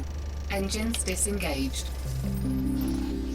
And I think it'll be a rip-roaringly good story. The new Star Wars film comes out on the 17th of December, which is my birthday. It's my birthday. Oh, well, that's another thing that's happened this week, isn't it? I can sing happy birthday now without anybody actually being able to sue me or claim copyright on the music. Yes, the new Star Wars film is December 17th, and it's looking to be quite good, and I'm quite looking forward to it. I'm looking forward to it more because Lucas isn't in charge of it. I think Lucas completely hashed up the prequel trilogy. He should not have written them. He should not have been allowed to direct them.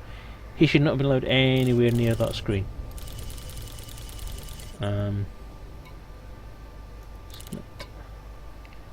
am I now? Maribusha. Maribusha.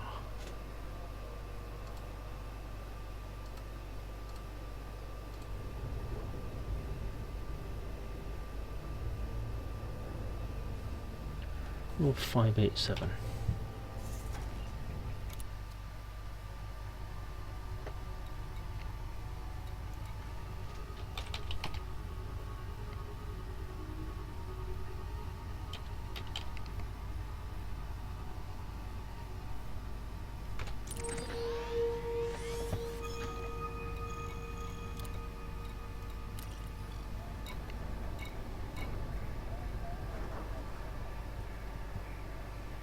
Gold!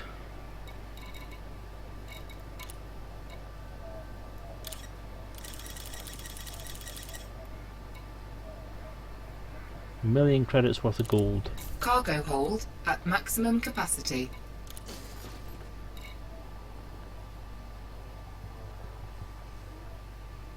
Well, I'm hoping, Mr. Chisholm, that my good family will be treating me to it. I usually don't go to things on opening day, but I think for this I'm going to make an exception because, one, it's Star Wars. And to be honest, it is pretty much what we've all been waiting for. None of us really wanted prequels, none of us wanted to know about Darth Vader, where it came from, especially in hindsight when we look at it and discover that, yeah, really that story wasn't really worth telling. Or, if it was worth telling, then the people who had the opportunity to tell it did a really bad job of it, and we really wish they hadn't bothered. Because it turned probably the most iconic screen villain of all time into a whiny child. So, not impressed. But I have a feeling that the source matter is going to be treated with a little bit more respect in this one. On that map. And that the only whiny children in the story will be the whiny children that are in the story. A lot of birthdays happen around Christmas nowadays, I've noticed. I know back in the day, me and mate Martin were the only ones that actually had one.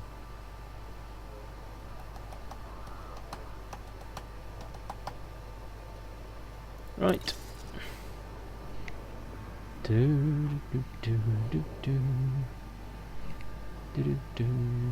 know, Decreasing sensor range. I understand the need for those great big lamp lights, but they do kind of ruin the ambience slightly.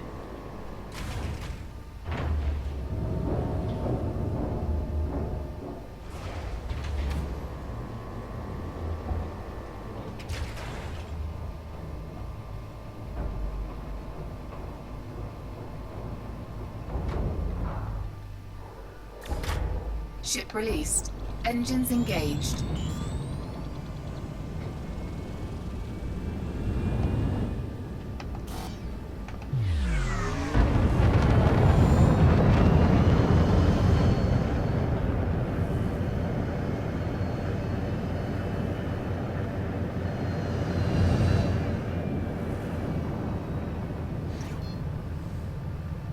The child wasn't whiny, the adolescent youth was. Oh, he's still a child. He's a very child. In fact, I think Jake Lloyd's interpretation of the character was far more adult than Hayden Christensen's effort, to be honest. Although I don't blame Hayden Christensen for that. He was okay in, I think it was Jumper, it was I saw him in not long afterwards. Actually had some degree of screen presence. I just think that, again, George Lucas should not have been behind the camera, because he did not get a performance out of any of his actors. 2, 1. We had A-list actors for crying out loud. Ewan McGregor, Natalie Portman, and he treated them like wooden sticks. They were shit.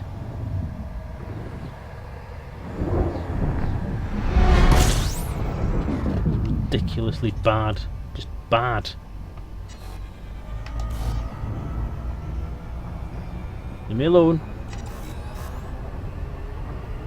Leave me alone.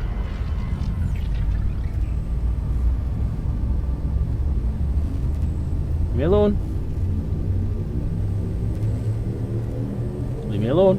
4, 3, 2, 1. Engage.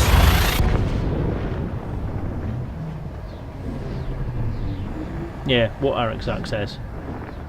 And what Chisholm says. I agree.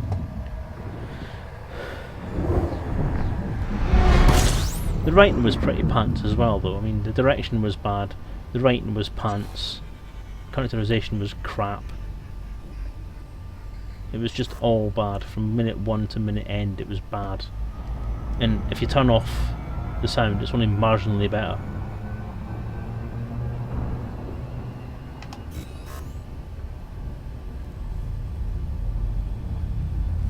I don't know, it's one of these things, it's bizarre, because, and I've said this to a lot of people, don't know whether I've said it much on here or not, but 4, 3, 2, the Buzz TM. engage. I've said it before, and I'll keep on saying it till I'm blue in the face, that George Lucas can write a very, very good story idea, he can write a very good story arc, and he can write interesting character ideas. When it comes to actually doing something with those characters, however, and making them talk to each other, it is painfully bad. His dialogue sucks.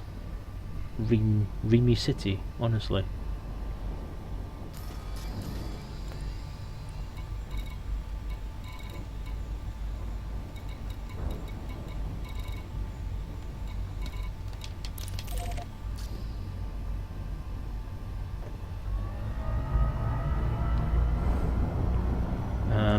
He just can't do dialogue. Fuel scooping.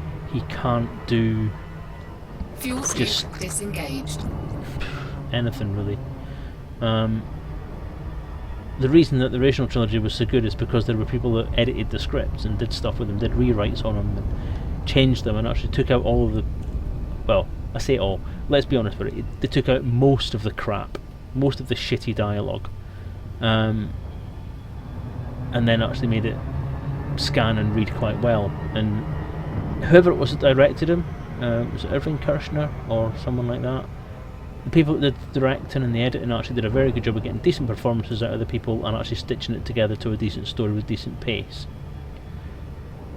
That all went out the window when George Lucas went all control freak and took everything for himself on the prequel trilogy. The writing was bad, the direction was bad, the editing was bad, the pacing was bad, and I'm not even an expert, and I just know that it's just bad. Bad.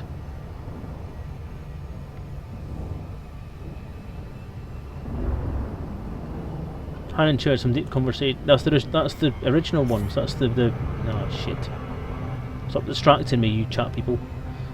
Loop of distraction.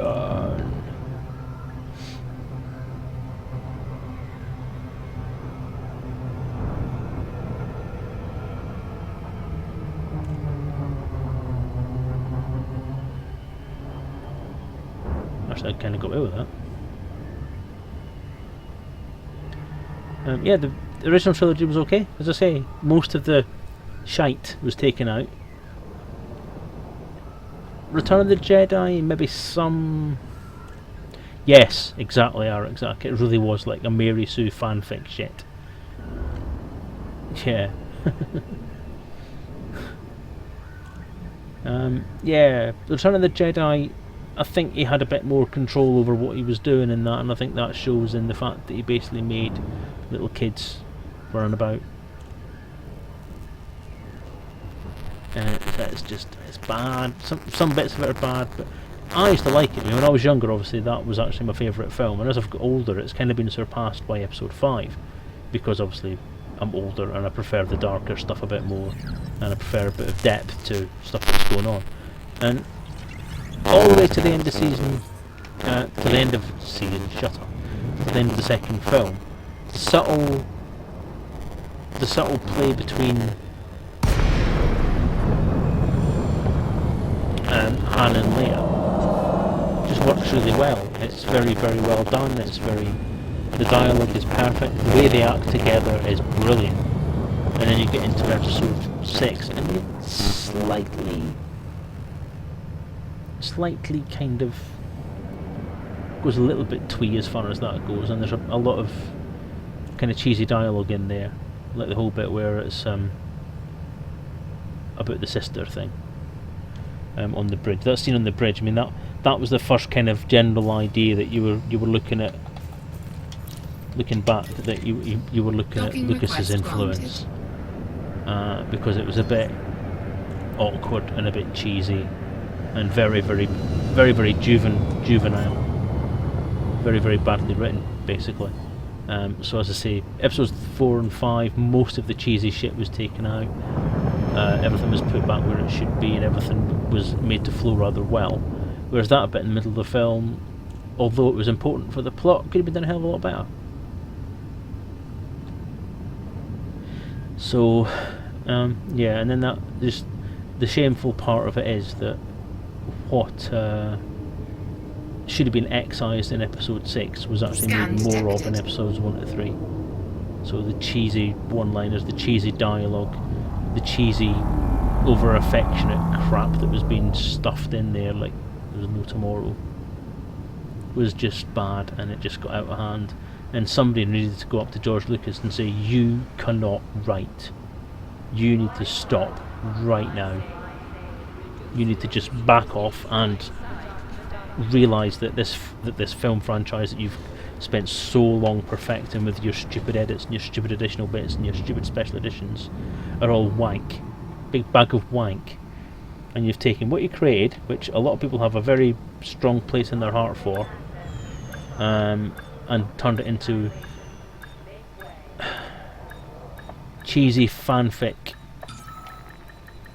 Mary Sue Docking successful. romance comedy Engines shit. disengaged. President says, jail taking no more lip from editors. Yeah, jail saying, I don't need editors, I can do it, I've got scissors and a beard. What do I need? Oh, fuck, I really hate it. Really do. I mean, everyone kind of groaned when they said he'd sold it to Disney. But you know what? As far as I'm concerned, it's the best thing he could have done.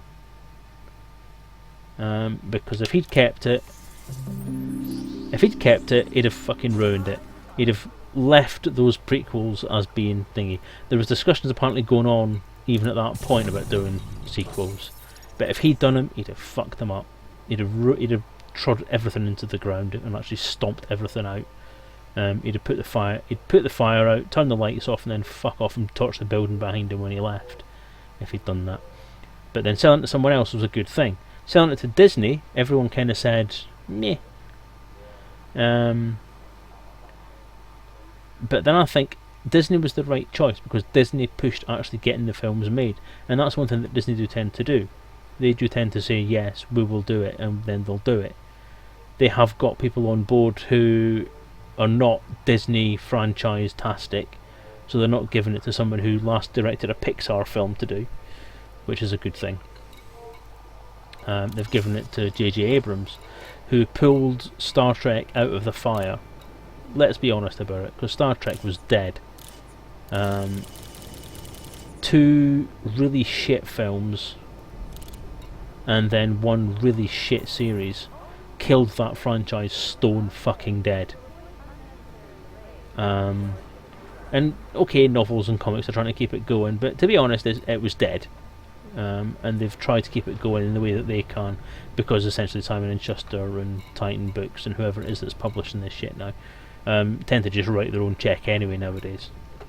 So where am I now? And Wolf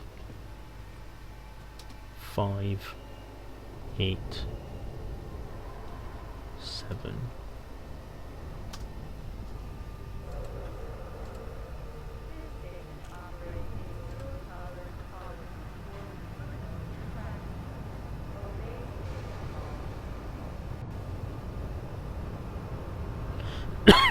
Bellu. Oh, you see, Arixak, now you're opening up a whole can of worms. That really is a can of worms. Which series was bad? Deep Space Nine was bad. Up until season 4, when they turned it into Babylon 5 with the Cardassians. I'll come back to that in a second. They should have stopped at TNG. Because TNG was the only series that kind of followed on from Star Trek. Deep Space Nine was Babylon 5 in the Trek universe, and I will strongly resist anyone who says otherwise. Because it was one big fucking rip-off. Even the names in it weren't even changed. The names were just reused with other things. Oh no, we came up with this all on our own. And even certain people at Parliament have apparently said, yeah, we did have kind of the documents that Mr. Straczynski left us, and we did kind of say, do something like this for us, and we'll give you loads of money. But it was a bag of wank. And it's just interesting, I find, that, you know, as soon as Gene Roddenberry died, suddenly his utopic society with low-level things going on that people were getting involved in suddenly then turned into the World of Warcraft. It was just war after war after war. And then, of course, as soon as it wasn't even fucking cold when they came up with the idea for DS9. And then along came Voyager Lost in Space. Yeah, well, I cannot stand Voyager. I think the casting was shit. I think the acting was shit. I think the stories were recycled. I think the whole concept was shit. See, there's a lot of racial religious crap in DS9, but then they always said they would never have a main character who had a religious thing and look into it. But then they had to bring along Chakotay with his Indian religion and Native American religion, and then they had the whole Cardassian thing and the whole prophets thing and just everything from the time that poor man died. They just fucked up his entire universe. No, DS9 wasn't just cobbled together because of Babylon 5. DS9 was cobbled together from bits of Babylon 5. And yeah, Babylon 5 wasn't about the war or the religion side of it. It was about choices. It was about people. It was about decisions. It was about characters, and that's why it worked. And TNG and Original Trek were about characters. Yeah, Original Trek is cheesy as fuck nowadays when you watch it. But the characters are what makes it live. And it's the same with anything else. You can have any cheesy setting, you can have any stupid, crappy setting in the world, you can have cliches coming out your arse. But if your characters are likeable and their relationships are realistic and entertaining and you can relate to it, then it works. And TNG had the same thing. Season 1, he was trying to do...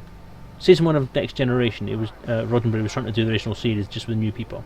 And it didn't particularly work very well. Season 2 was trying to get out of that. And then by Season 3 it hit its stride and each character was spot on perfect. You had interesting characters with their own personalities, their own quirks, their own everything. Season 2 started to get that, but if it hadn't been for the writer's strike that happened in the middle of Season 2, they probably would have got a hell of a lot better during Season 2 than it did. But Season 3 was where it caught its stride and it went on. And Season 5, in my mind, was the best series of that entire lot. It was tight, the stories were brilliant, it was amazingly good. And then Season 6 came along, and that was after Roddenberry died, and that was the first season that Berman took over on his own. And where did it start to go? Oh, what we're going to do, we're going to set up this whole Cardassian thing. Yeah. We'll start using these Cardassians now build them up as the thing we're going to use for what's going to come next, and everything just started getting put together. And then when they started using TNG as essentially an excuse to set up everything else, that was when it started to go much shit. Yeah, Wesley Crusher did have a bit too much going on, but the thing was, that was a plot line that, if it hadn't been for the severely bad writing in Season 1 that killed Wesley Crusher as a character, he wouldn't have been too bad. The whole Traveller thing, yes, I think that may have been a slight mistake at that point, and that was a story idea that they really kind of got rid of because they couldn't do anything with it, and it was a really, really cheesy storyline. And that was one of the things that came of Season 1 still trying to find its feet. And Roddenberry is still trying to capitulate on a lot of different things that he tried through the original series and try and use 60s and 70s ideas for stories that weren't really going to work in the late 80s. And then also they had to close that thing off. They had to close that storyline off, so they did actually do an episode to close it off in Season 7, which is fair enough, because they closed it, gave that story closure, and fair enough. And then realised they made a stupid mistake with that as well, because then they wrote Wesley out of any future films that might come out, even though they tried to get him back for Nemesis, but then not explain why he was back and why he wasn't galloping around the galaxy like a Q. So yeah, they made mistakes. Cutting engines, stop Shut here. up, Fasco.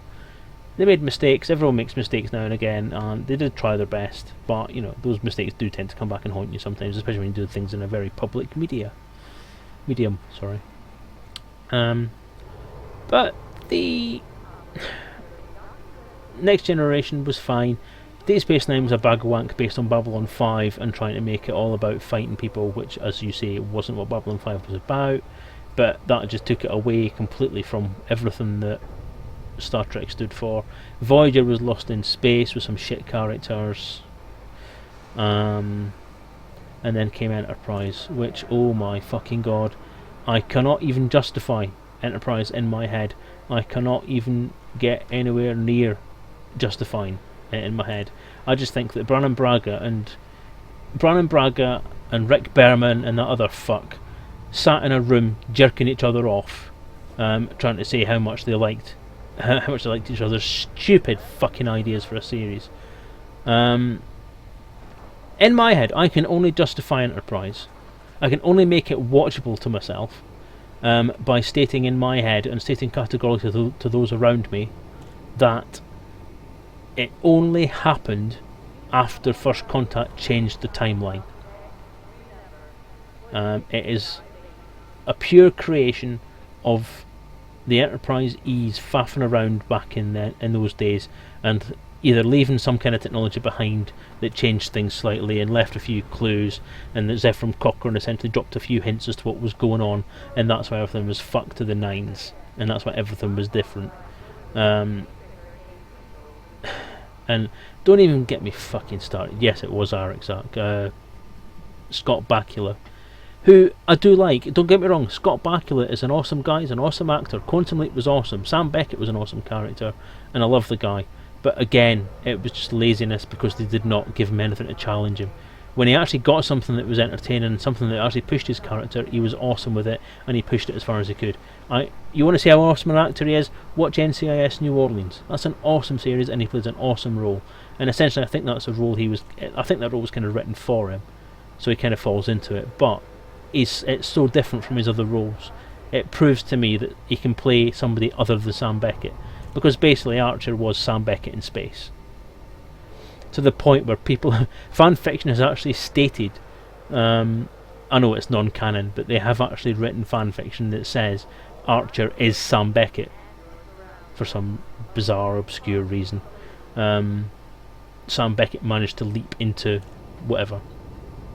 But Enterprise, just bag of wank. The Temporal Cold War was the thing that killed it for me, because as soon as I saw that created by Rick Berman, Brannon Braga, and was it Jerry Taylor? I can't remember if it was Jerry Taylor or not.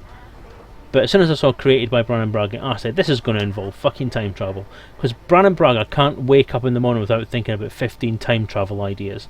Every single fucking story he invented for Star Trek is time travel based, including First Contact, which fair enough was kind of decent. But then along comes Enterprise, and they make the entire first season and some of the second season about this whole time travel, temporal war bollocks. It's just rah. Just want to run and punch them both in the bollocks. Actually, I want to actually punch Rick Berman with Brannon Braga's bollocks. No, don't worry about Alex. NCIS New Orleans is really good. NCIS LA sucks ass. It is the biggest bag of shit I've ever seen in my life as far as NCIS is concerned. Out of all the different police procedural things that I've seen on telly recently, which includes The Mentalist, NCIS, CSI, all three different ones of them, NCIS LA is just, it's the bottom of the pile. It's the Enterprise of the entire police procedural franchise, if you like. NCIS New Orleans gives you a bit of what the original NCIS is about, gives you that character-based stuff. And I'll be honest, there's a guy, the guy that took over from, what's his name? Belisarius.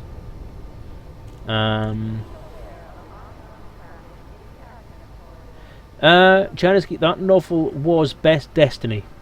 And that's actually one of the novels that the 2009 Star Trek film was based on. So, NCIS does JAG. Well, NCIS is JAG because JAG is what spouted NCIS. JAG was okay.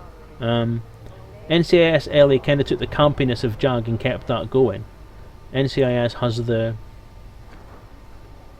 I don't know. It seems to be a more character-based thing than JAG is, or was. Oh, it's just ridiculously bad. No, NCIS LA, I didn't like the look of even when it first started. It was trying to make everything high-tech and more about the sort of tech behind it, and I don't know, all the characters, even though they're trying to do character building stuff with NCIS Los Angeles, it's just poo. It's just a big bunch of poo. So I'm Cutting taking, engines, stop here. I'm taking marine equipment to Belarus. Sorry, I'm going to do this one last trade run and then I'm going to call it a night for tonight. It was regressing. Yes, exactly. Yeah, I agree with that. So what am I taking? Marine equipment.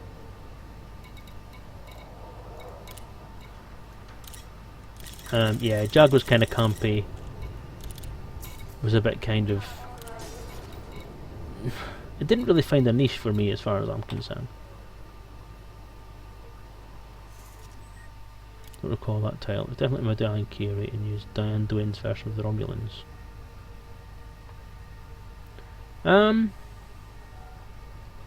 It probably did. I don't know if it was written by Diane Carey or not. But I'm definitely sure it was called Best Destiny.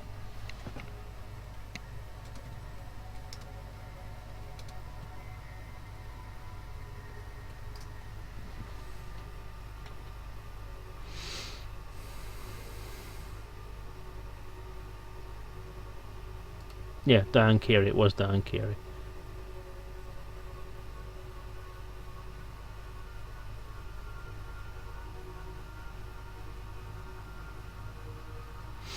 No, it wasn't Final Frontier. It was Best Destiny.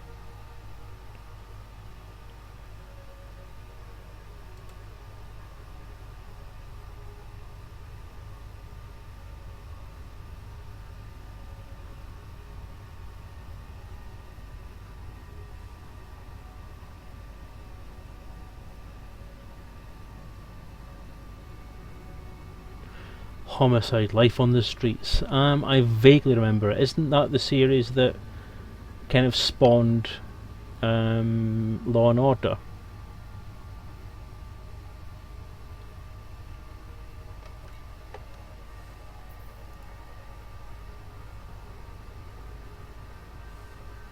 Well, the novel you're talking about, the novel where Captain Robert April was the first captain of NCC 1701 before Pike. His XO was Jim Kirk's dad. That is definitely Best Destiny. I can guarantee that now because I have it on my screen on the other computer. As James T. Kirk prepares to retire from a long and illustrious Starfleet career, events in a distant part of the Federation draw him back to a part of the galaxy he had last visited as a young man, a mysterious world called Faramond, whose name takes Kirk on a journey back to his youth. At 16, Kirk is troubled, estranged from his father, and has a bleak future. However, a trip into space with his father George and Starfleet legend Captain Robert April changes James's life forever, when a simple voyage aboard the USS Enterprise becomes a deadly trap. Soon, Kirk and father find themselves facing a vicious and powerful enemy. Before the voyage ends, father and son will face life and death together, and James T. Kirk will get a glimpse of the future and his own best destiny. Already have China's Geek. Already done it. Already googled it for you. en.memory-alpha.wikia.com/wiki/best_destiny. I rest my case. Phoenix Defier, oh, Colin, how are you doing? I don't know. They may not have been. Their Hansu aspect may have been slightly. That may have been Final Frontier. I don't know. But Final Frontier is the name of a film, not a book, and I'd be quite surprised. Hang on, let's have a look. Final Frontier novel. Diane Carey.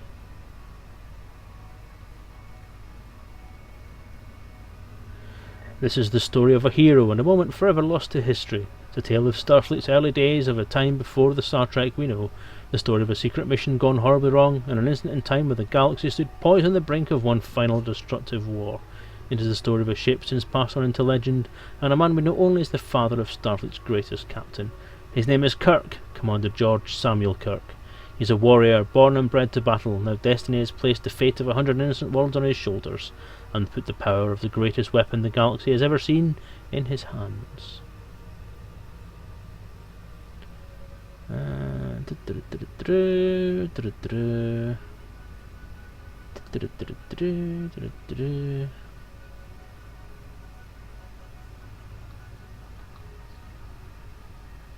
Captain April's in it. Yep. 5 Constitution starships. It does involve the Romulans, so it may well be that one then. Very similar storylines, basically. It was both. Very similar ideas, though.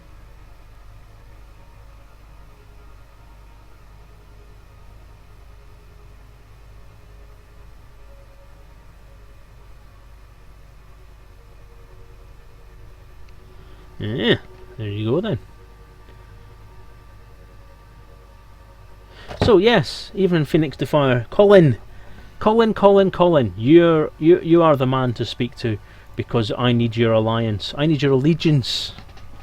I need your allegiance. Next Monday, 8:15 PM or thereabouts.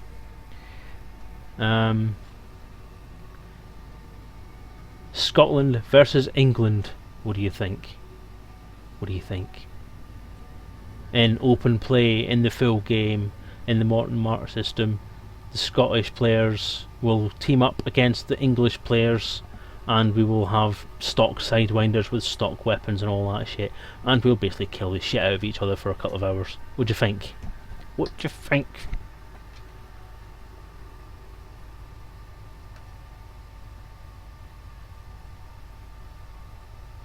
Yeah. Well, what you've just described there, yes, that is definitely the Final Frontier novel. But from what you said before, it was quite an easy mistake to make, so I stand back. No, it'll do. We're going to do it in the RPG's home system, so we're having some fun in Morton Mart.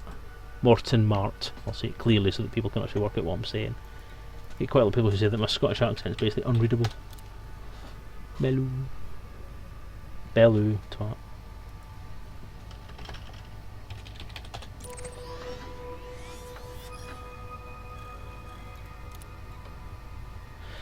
Uh, 36 light years away. Back. I have kitted out my ship, haven't I? I'm racked up. Am I racked up? I am. Change camera.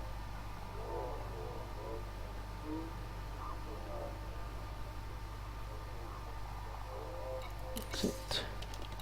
Launch.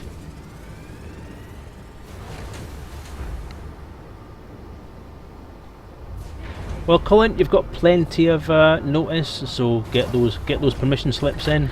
Ship released. Engines engaged. Do whatever chores you have to do, because I need players, I need allegiance.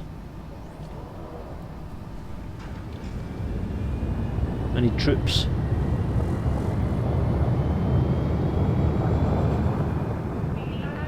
Oh, I'm not entirely sure if I've read Final Frontier, but I have definitely read Best Destiny on several occasions, and I can highly recommend it. If you want a really good read, then pick up some of the stuff by Judith and Garfield Reeves-Stevens, especially Prime Directive. Prime Directive is another one of the books that, what's his name, Abrams, sort of based some of the backstory and concepts for the 2009 film. And it's one that I read a long time before that happened, and it is one of the best books there is. It takes the Star Trek characters and does weird and wonderful things to them, but none of it is out of character. All of it is brilliantly in character, and it is such an engaging read. Cannot comply.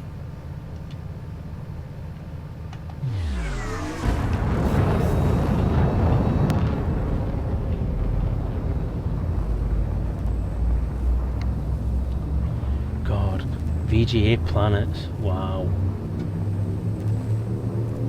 I remember VGA planets. 4, 3, 2, 1. I used to really enjoy VGA planets actually, up to a certain point.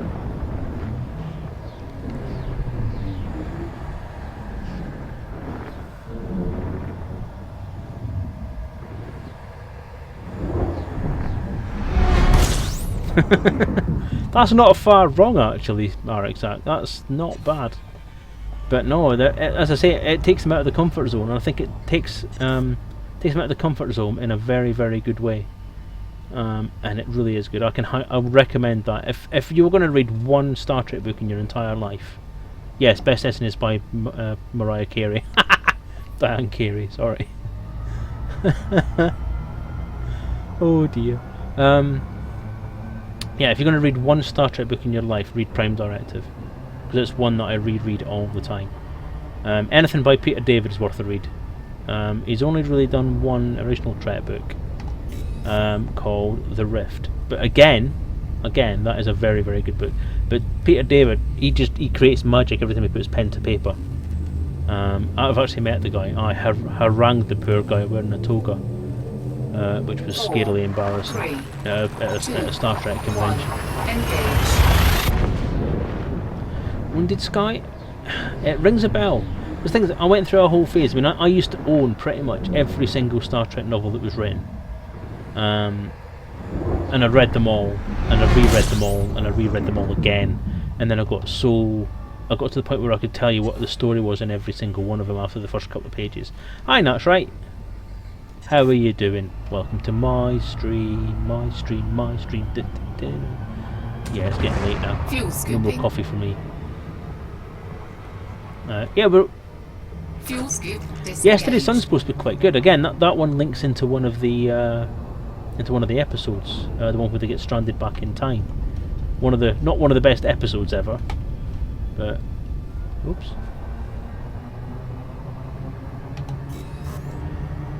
Yeah, Von Dyne McIntyre was good. I like Michael Jan Friedman. Why, thank you. I like Michael Jan Friedman, although his character names could be a bit of a mouthful. Engage. Why, thank you for the compliment. That's right. I polished it up just for you. The Type 6 that is. Wait till you see outside. It's even lovelier outside. It's gorgeous. It just looks lovely.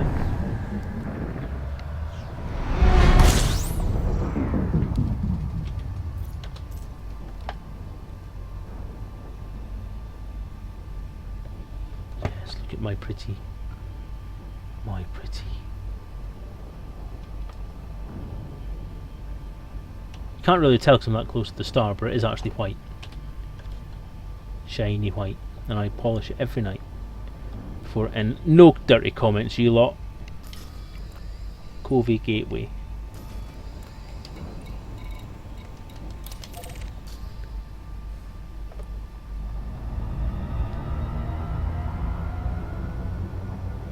Fog Time for Yesterday. Yeah, they're available as a set now, aren't they? Those two books. But yeah, I've not read those ones. I'm not entirely sure if I've read Yesterday's Sun actually. I know I've not read Time for Yesterday, but I think I've read Yesterday's Sun, because as I say, up to a certain point I had every single book, and then I had to give them away to charity because I just basically had no room left. Sorry, hang on a sec. Loop of shame! Sorry. Pretty on the outside, gritty on the inside. Armadillo! No, I don't. It's not right. That's the proper Rahansu one, isn't it? That was heavy, I remember. I'll admit there's a lot younger, but I remember that being a very heavy one to read. Because it was more to do with the Romulan lore. And it was from the Romulan point of view. But it was so heavy into the sort of sociological aspect of things and exploring the Romulan condition. It was quite difficult to read. If you were going into it as a young fan of Star Trek and wanting to read about Kirk and Spocky, then it could be quite heavy to get into. So, yes, I do remember it, but it's not one of the ones that sticks in my head. Another one I did enjoy was Doctor's Orders, which they kind of made into an episode. Kind of. Just not very well, because it was Enterprise and it's shite.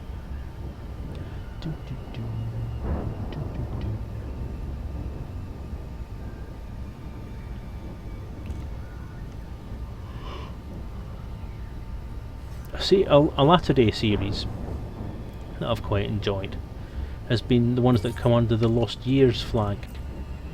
There was a book called The Lost Years, but it's not that. That book and its sequels, like Flag Full of Stars, I think one of them was called, deals with the years in between the end of the original series and the start of the... No, with the end of the motion picture and then the start of...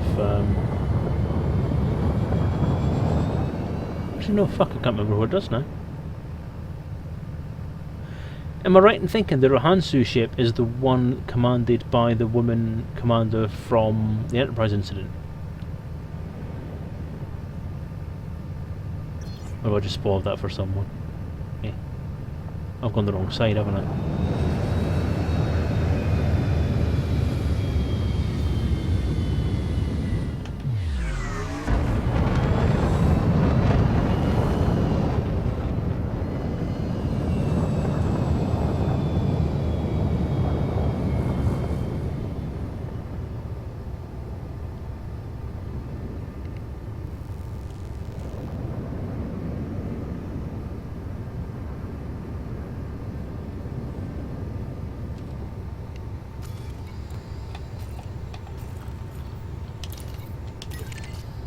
Docking request granted.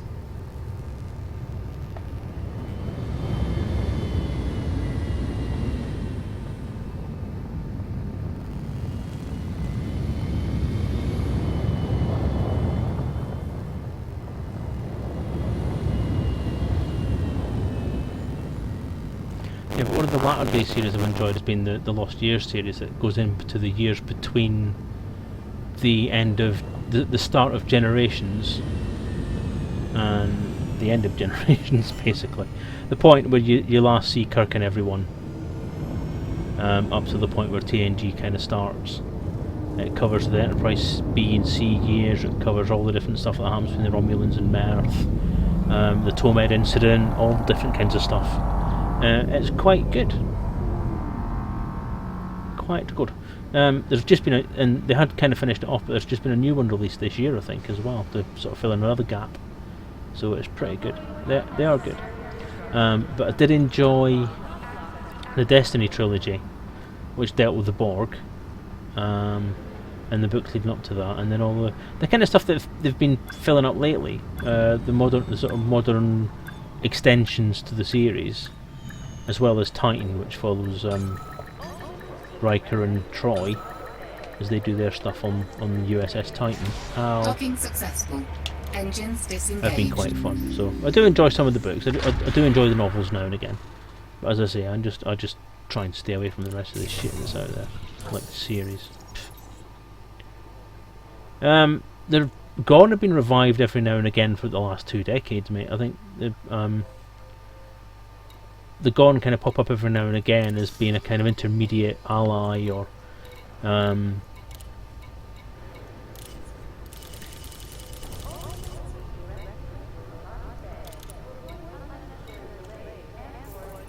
or a kind of off the side ally to someone else, or a sticking point, just never a thingy. But they have tried to tie as much of it as possible into what's happening with Star Trek Online and the films that are coming up and all that kind of stuff. So they are kind of doing a lot. It's kind of one of the reasons why Star Trek Online is so far in front, and why they've sparked off the alternate universe side of it, so that the book series can at least get that kind of independence, if you like. But yeah, so yeah, bad in a mo. Well, I was going to call it a night there, Colin, but if you're going to run off for a bit and then come back, then I might hang around for a bit longer and do maybe one more run before calling it a night tonight, because I'm quite having fun tonight. Come on, there's only one Bella. Is it Bella, man?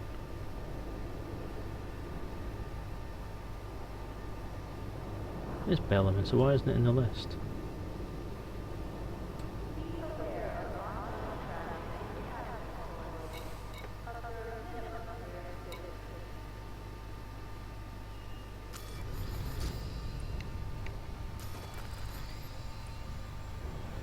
Bellu. Kobe Gateway. Kobe Gateway. Find routes. Profits are dropping and dropping and dropping.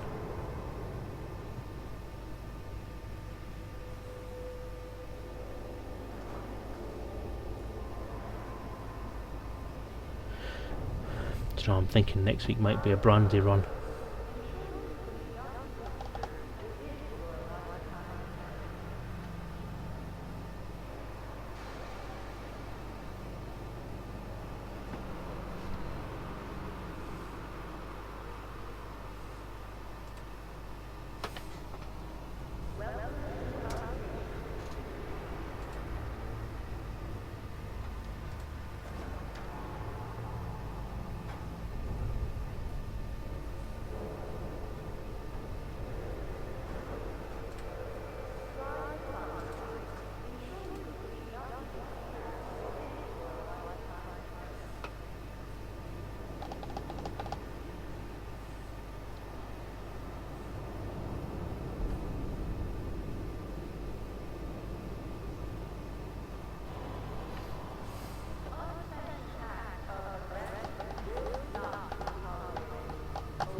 Well, I'm going to call it a night there, guys, anyway. I'm going to actually head off to Orang, I think, and do a bit of trading there, because I can sell some slaves around that area and make a bit of profit. So I might head off down to Orang and then get myself ready for a run there, depending on how far it is. It is 150 light years.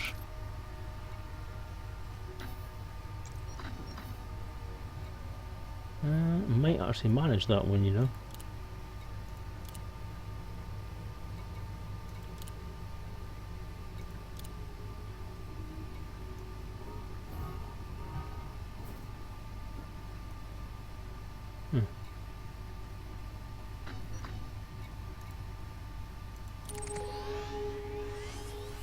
All right.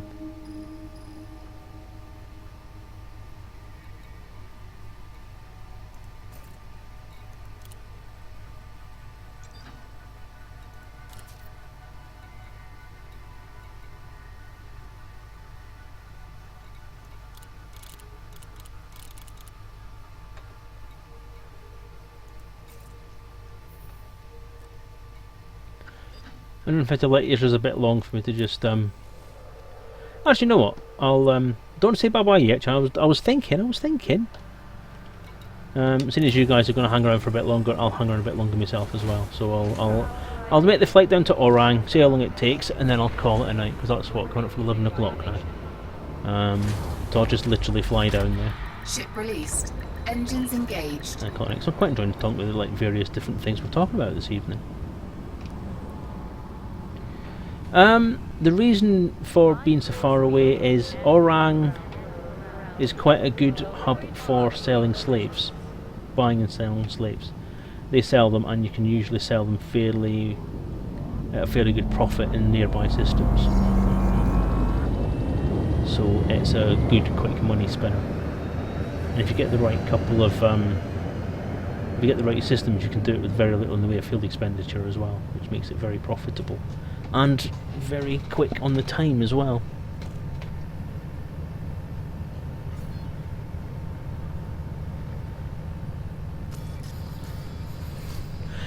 Good night to you, Tony, anyway. Unless I've missed you already. But yeah, good night. Enjoy Hearthstone.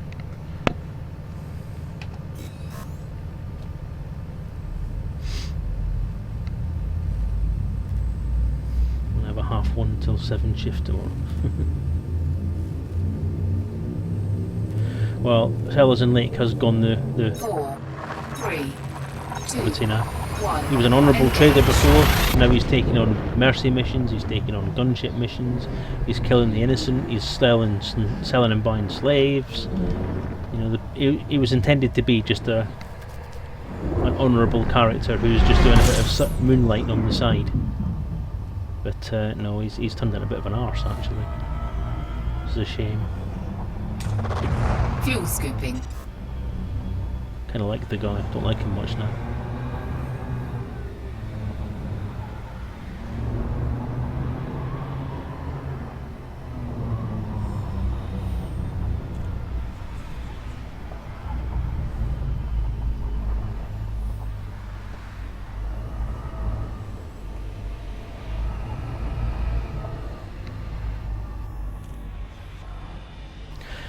Thinking that when the new game comes out, when the new version 1.4 actually finally hits, I'm contemplating doing another exploration mission, just fucking off out there and doing something, and kit up the Lyman back again and go wandering.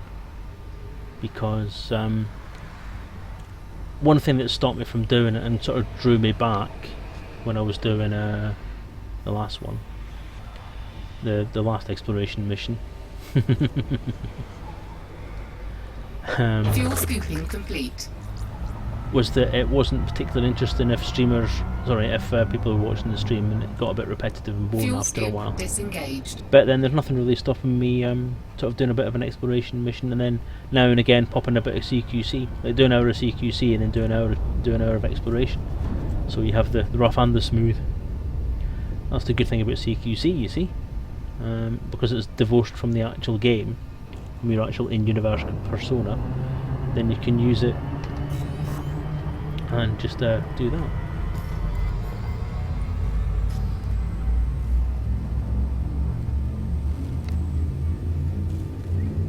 So yeah. 4, 3, 2, 1. Engage. But this time, instead of heading towards something recognisable, I'm just going to pick a direction and go. So I'm not going to follow a beaten path, as it were. I'm going to see if I can find something that's maybe slightly less trodden. So I might actually get some things. I'm not going to do what everyone else is doing. I'm not going to go down the road going towards Sage and all that kind of stuff. Because to be honest, if I want to know what Sage looks like, all I need to do is watch someone's stream when they get to it. It's a bit of an anticlimax, actually. You spend all that time faffing around getting there, then all it is a bit of a wibbly wobbly, timey wimey stuff. So I'm not going to go down that, or I'm not going to. I've seen a nebula. I don't want to see any more nebulas now. I'm not going to go for one of these. I'm going to go to the edge. I'm going to go to the top. I'm going to go to the bottom, because again, most people have done that already. I'm just going to pick a direction at random and then just going off. Well, if you watch Exploration Streams kind of Geek, that's fine. You'll probably quite like it then. But yeah, I'm quite seriously thinking about doing that again. Plus, which I think Exploration's getting a bit of love shortly as well. So I'm not. There is part of me that's thinking, am I going to waste my time by doing that? And then while I'm halfway out there, I'm going to find that Horizons will drop, and I'll need to head back anyway to get something important. But what I'm thinking about doing is if I do it kind of soon. Disengaged.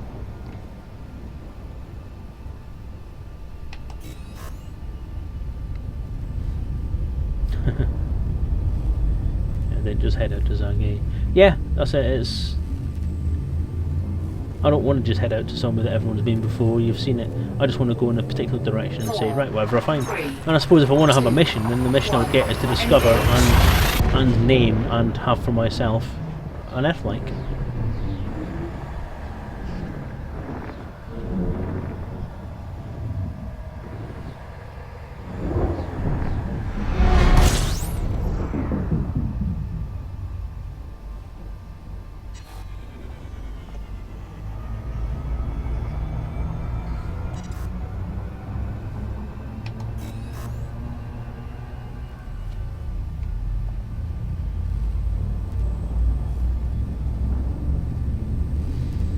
Yeah, that's it. Exactly, Garzini. I'll head back so I can fit it with a rover or a small ship, just so I can fly around the surface in a little fighter. Awesome. I am looking forward to Horizons. You probably noticed from last week's stream that I'm really looking forward to it. I'm looking forward to everything that's coming up. I don't know if you know, but I'm quite a fan of this game. It's quite good. I quite enjoy it.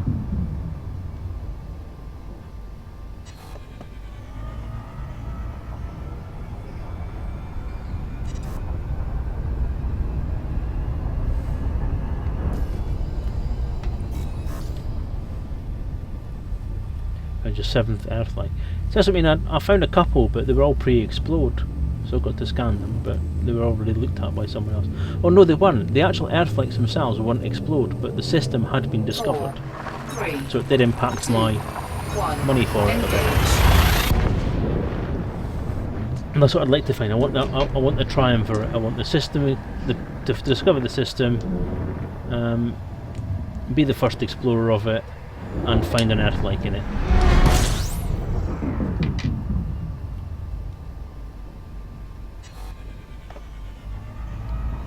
So I think I'll bump some fuel in there before I go.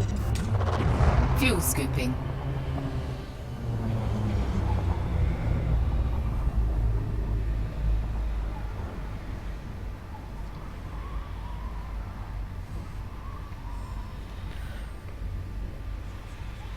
I don't want to sell anything, Arixak. I'm keeping everything I buy. I don't want to sell ships. My aim in this game is a long-term one, and it's going to be a fight for me because I know a lot of other people have managed to do it already. But I want to own every game. Every game. Shut up, David.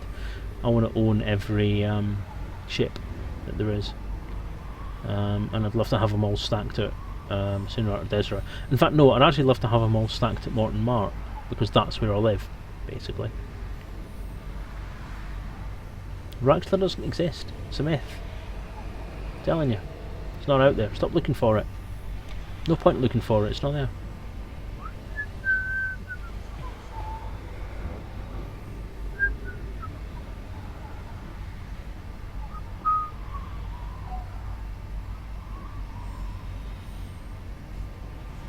I think I'm overheating my ship slightly.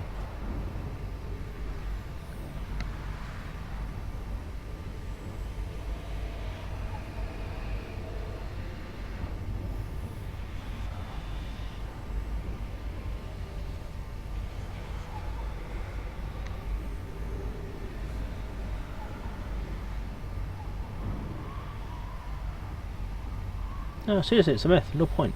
No point looking for it. It's just something somebody wrote a while ago in a little novella that no one's really ever pursued any further, so...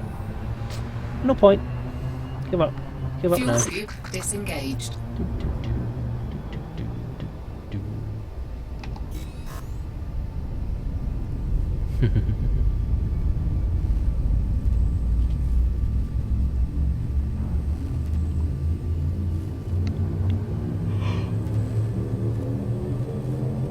Oh, I forgot I was going to go looking for Jack at some point, wasn't I? Jack's station. Forgot about that.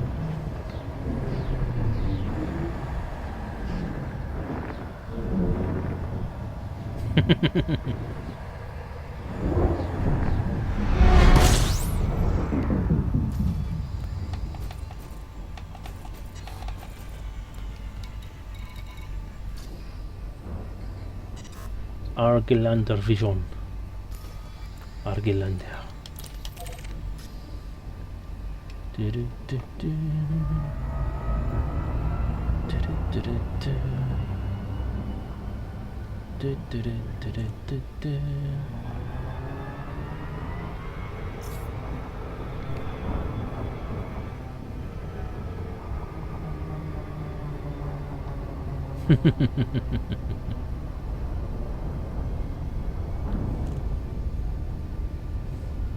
Yes, indeed, I agree. Only the bald and the bold can land on Raxler. You can have bold commanders, you can have bald commanders, but you can't have bold old oh shit, screwed that up, didn't I?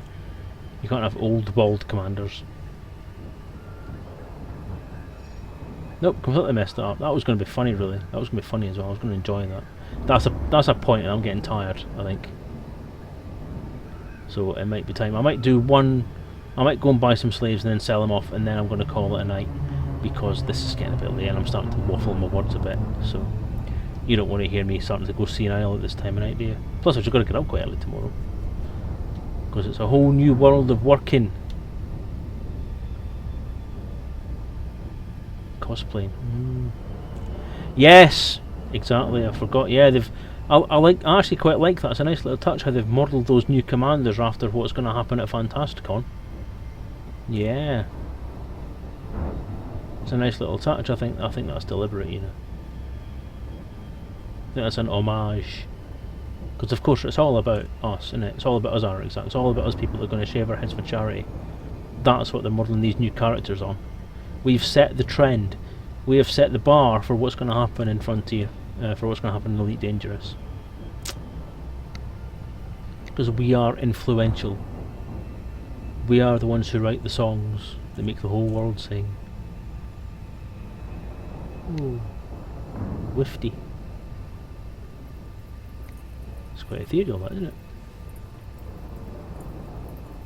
Oh, come on!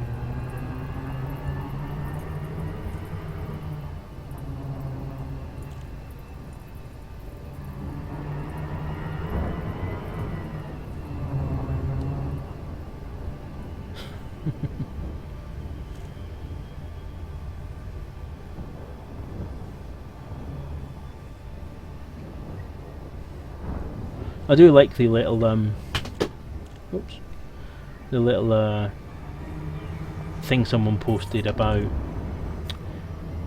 buying hair skin packs, like being able to buy hair from the Frontier store. that is... I'd love to say that's a ridiculous idea, but you know what? It's something that might actually just work.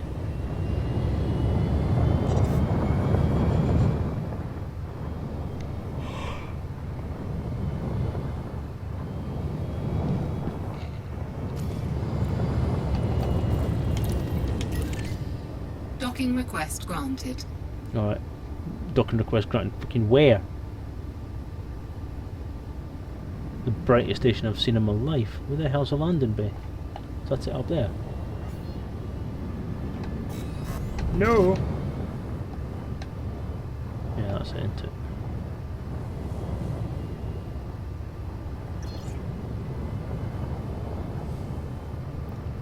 Yeah! Great idea. Some of your hair as the template for a hair add-on pack. Overshot that fucking completely.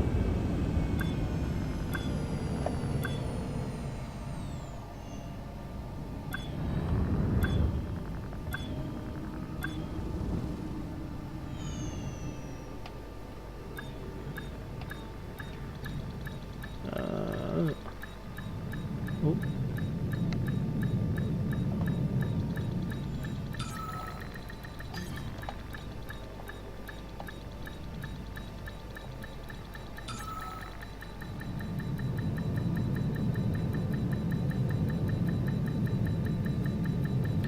Well, if you want to check it, you know, you can always try and donate something. That might give you an excuse to check it. Disengaged. Stephen Curry, good evening. Good evening, good evening, good evening, sir. How are you doing?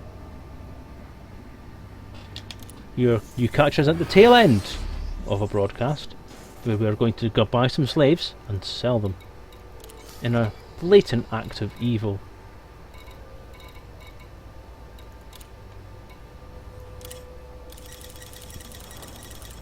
It's going fine. Cargo hold at maximum capacity. It's going very well, thank you, Mr. Curry. Started a new job yesterday, that was awesome. HR 571. Wait a minute. What's a decent one?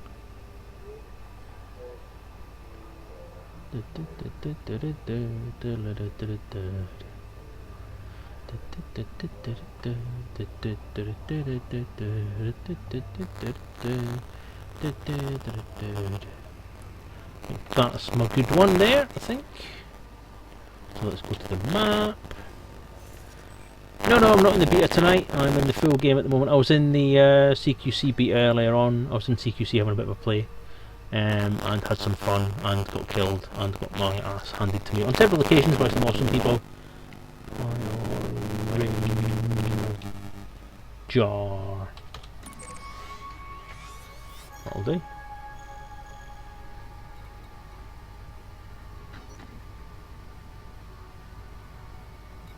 Locked.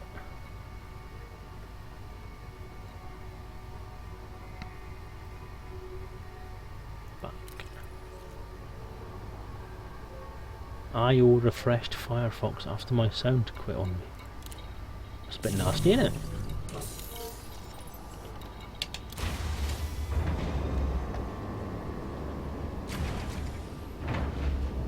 Didn't reinstall the script. Okay. No.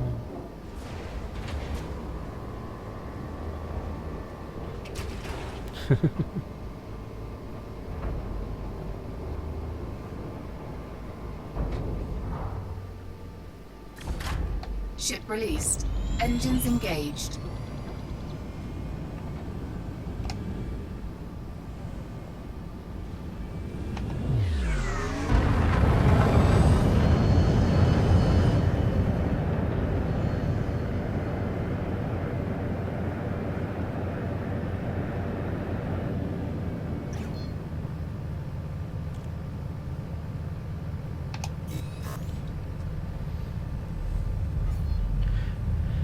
I did some trading in beta before, just so I could afford to buy certain things. It is a quite profitable way of doing it. You also have, because you can have a bigger ship, you can trade up. If I was, because I don't have enough credits in my account to be able to buy a Anaconda, so I would want to buy an Anaconda. I would want to trade in beta to earn enough credits to buy the relatively cheap Anaconda, so I could then play with it.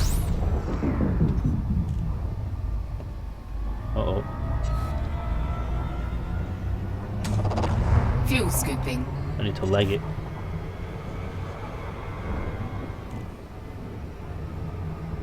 Fuel scoop disengaged. Yeah, that's what I thought was going to happen.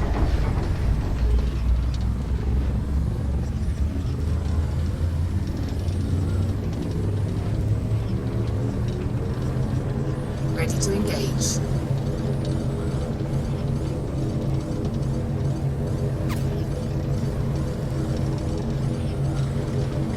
Yeah, I need to find my target destination first. Here it is. Warning, taking heat damage. Damn it.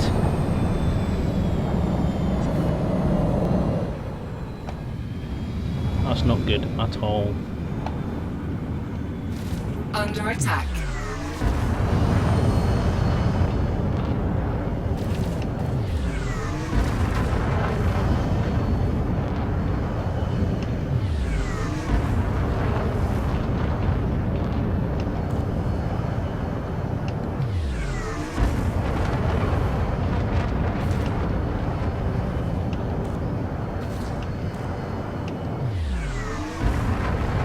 Yeah, I know it's usually better to, I usually do, but in this instance I thought because I'm so close to getting into hyperspace, I thought I'd just let it go. But that's not too bad actually.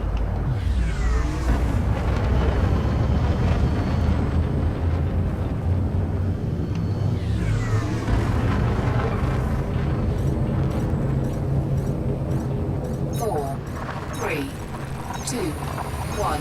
Engage. Yeah, I know the shorter cooldown thing is something I do know about, and usually 9 times out of 10 I will do. But because I was so close to getting hyperspace there, I thought I'd risk it. Didn't work out in the end. Never mind, that's what I get. I'm not going to waste time, just in case he's tracked me.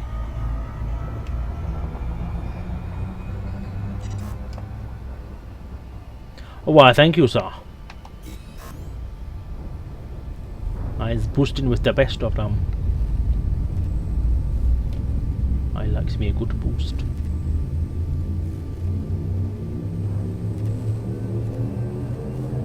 Four, three, two, one. Engage.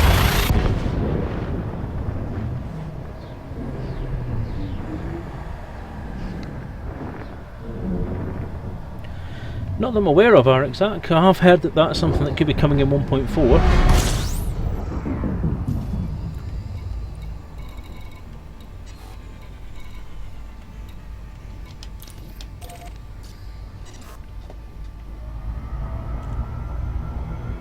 But things seem to be getting stacked a bit in favour of everybody else, of the non-players at the minute, or those who are trying to interdict. Because that's always been one of the little things you can use to say, as long as you're so far down your hyperspace path, your countdown path, then at least you knew you could get away.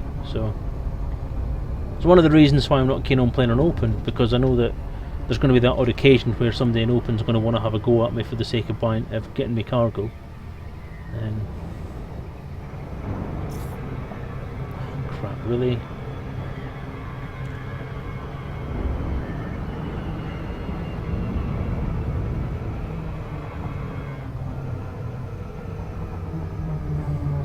Loop of shame.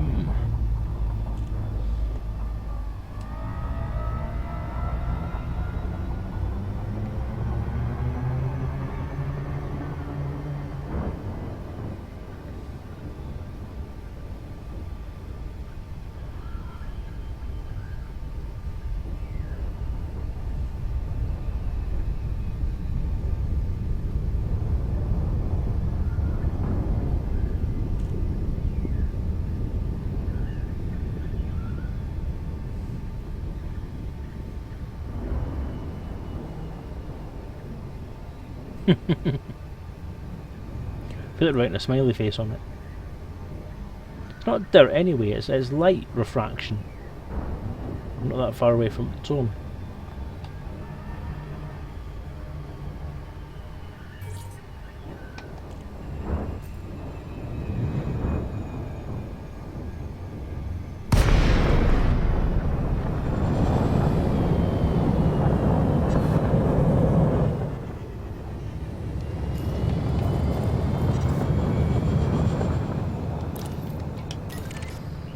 Docking request granted. They just power straight down onto it then.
Docking successful. Look at that. Engines disengaged. Just call me Dockosaurus Rex.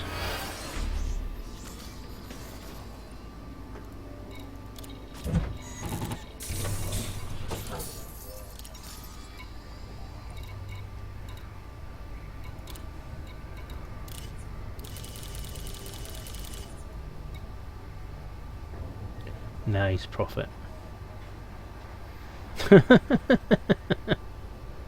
Orion, not onion slave girls. Yeah, but onion slave girls have many different layers. They're very complex people. Arr, arr, arr, arr, arr.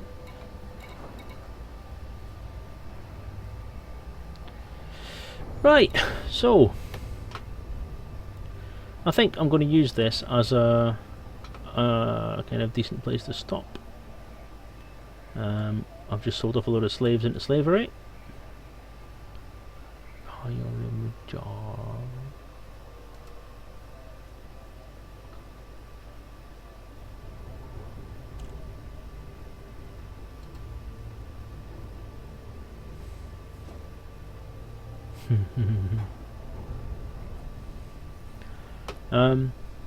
Yeah, so I'm gonna call that a night there, and I'm gonna do a return journey for that on maybe on the next stream, or at some point between now and other time next Monday. But as I say, next Monday you will find me in Morton Mart. I will try and publicise through the week about the Scotland v England thing.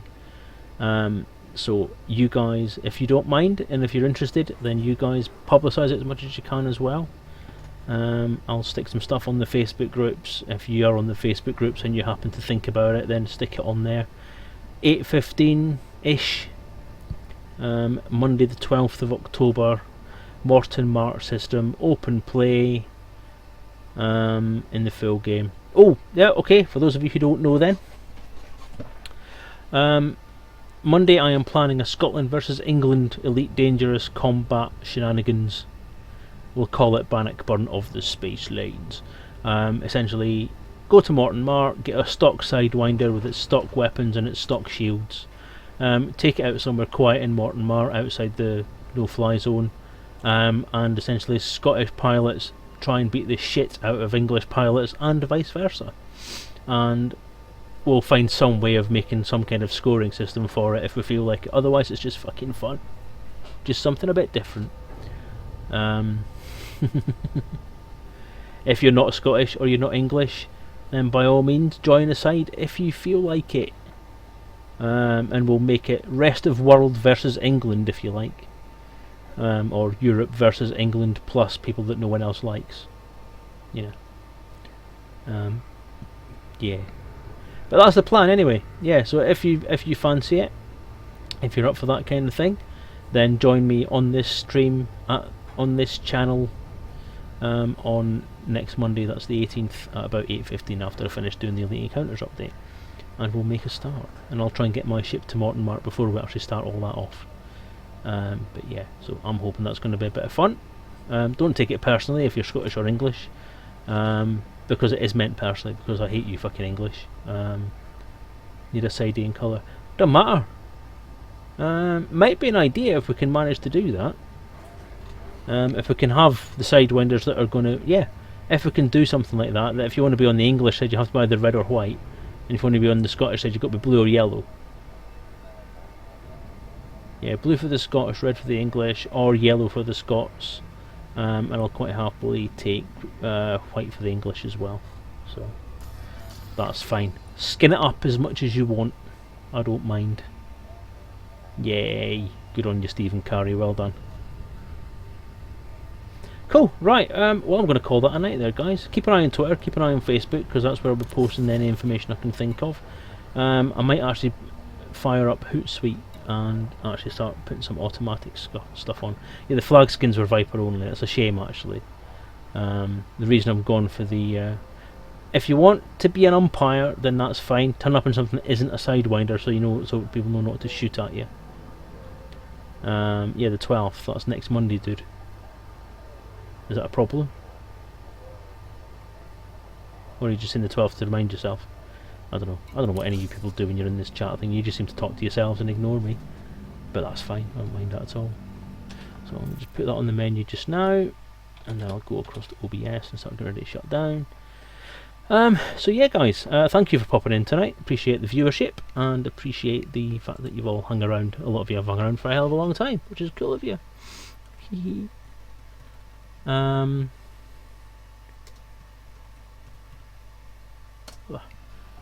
Stop casting already. Hush you. You lot take care of yourself, and I hope you've had a good time, and speak to you, if not during the week, I'll see you next Monday. Take care.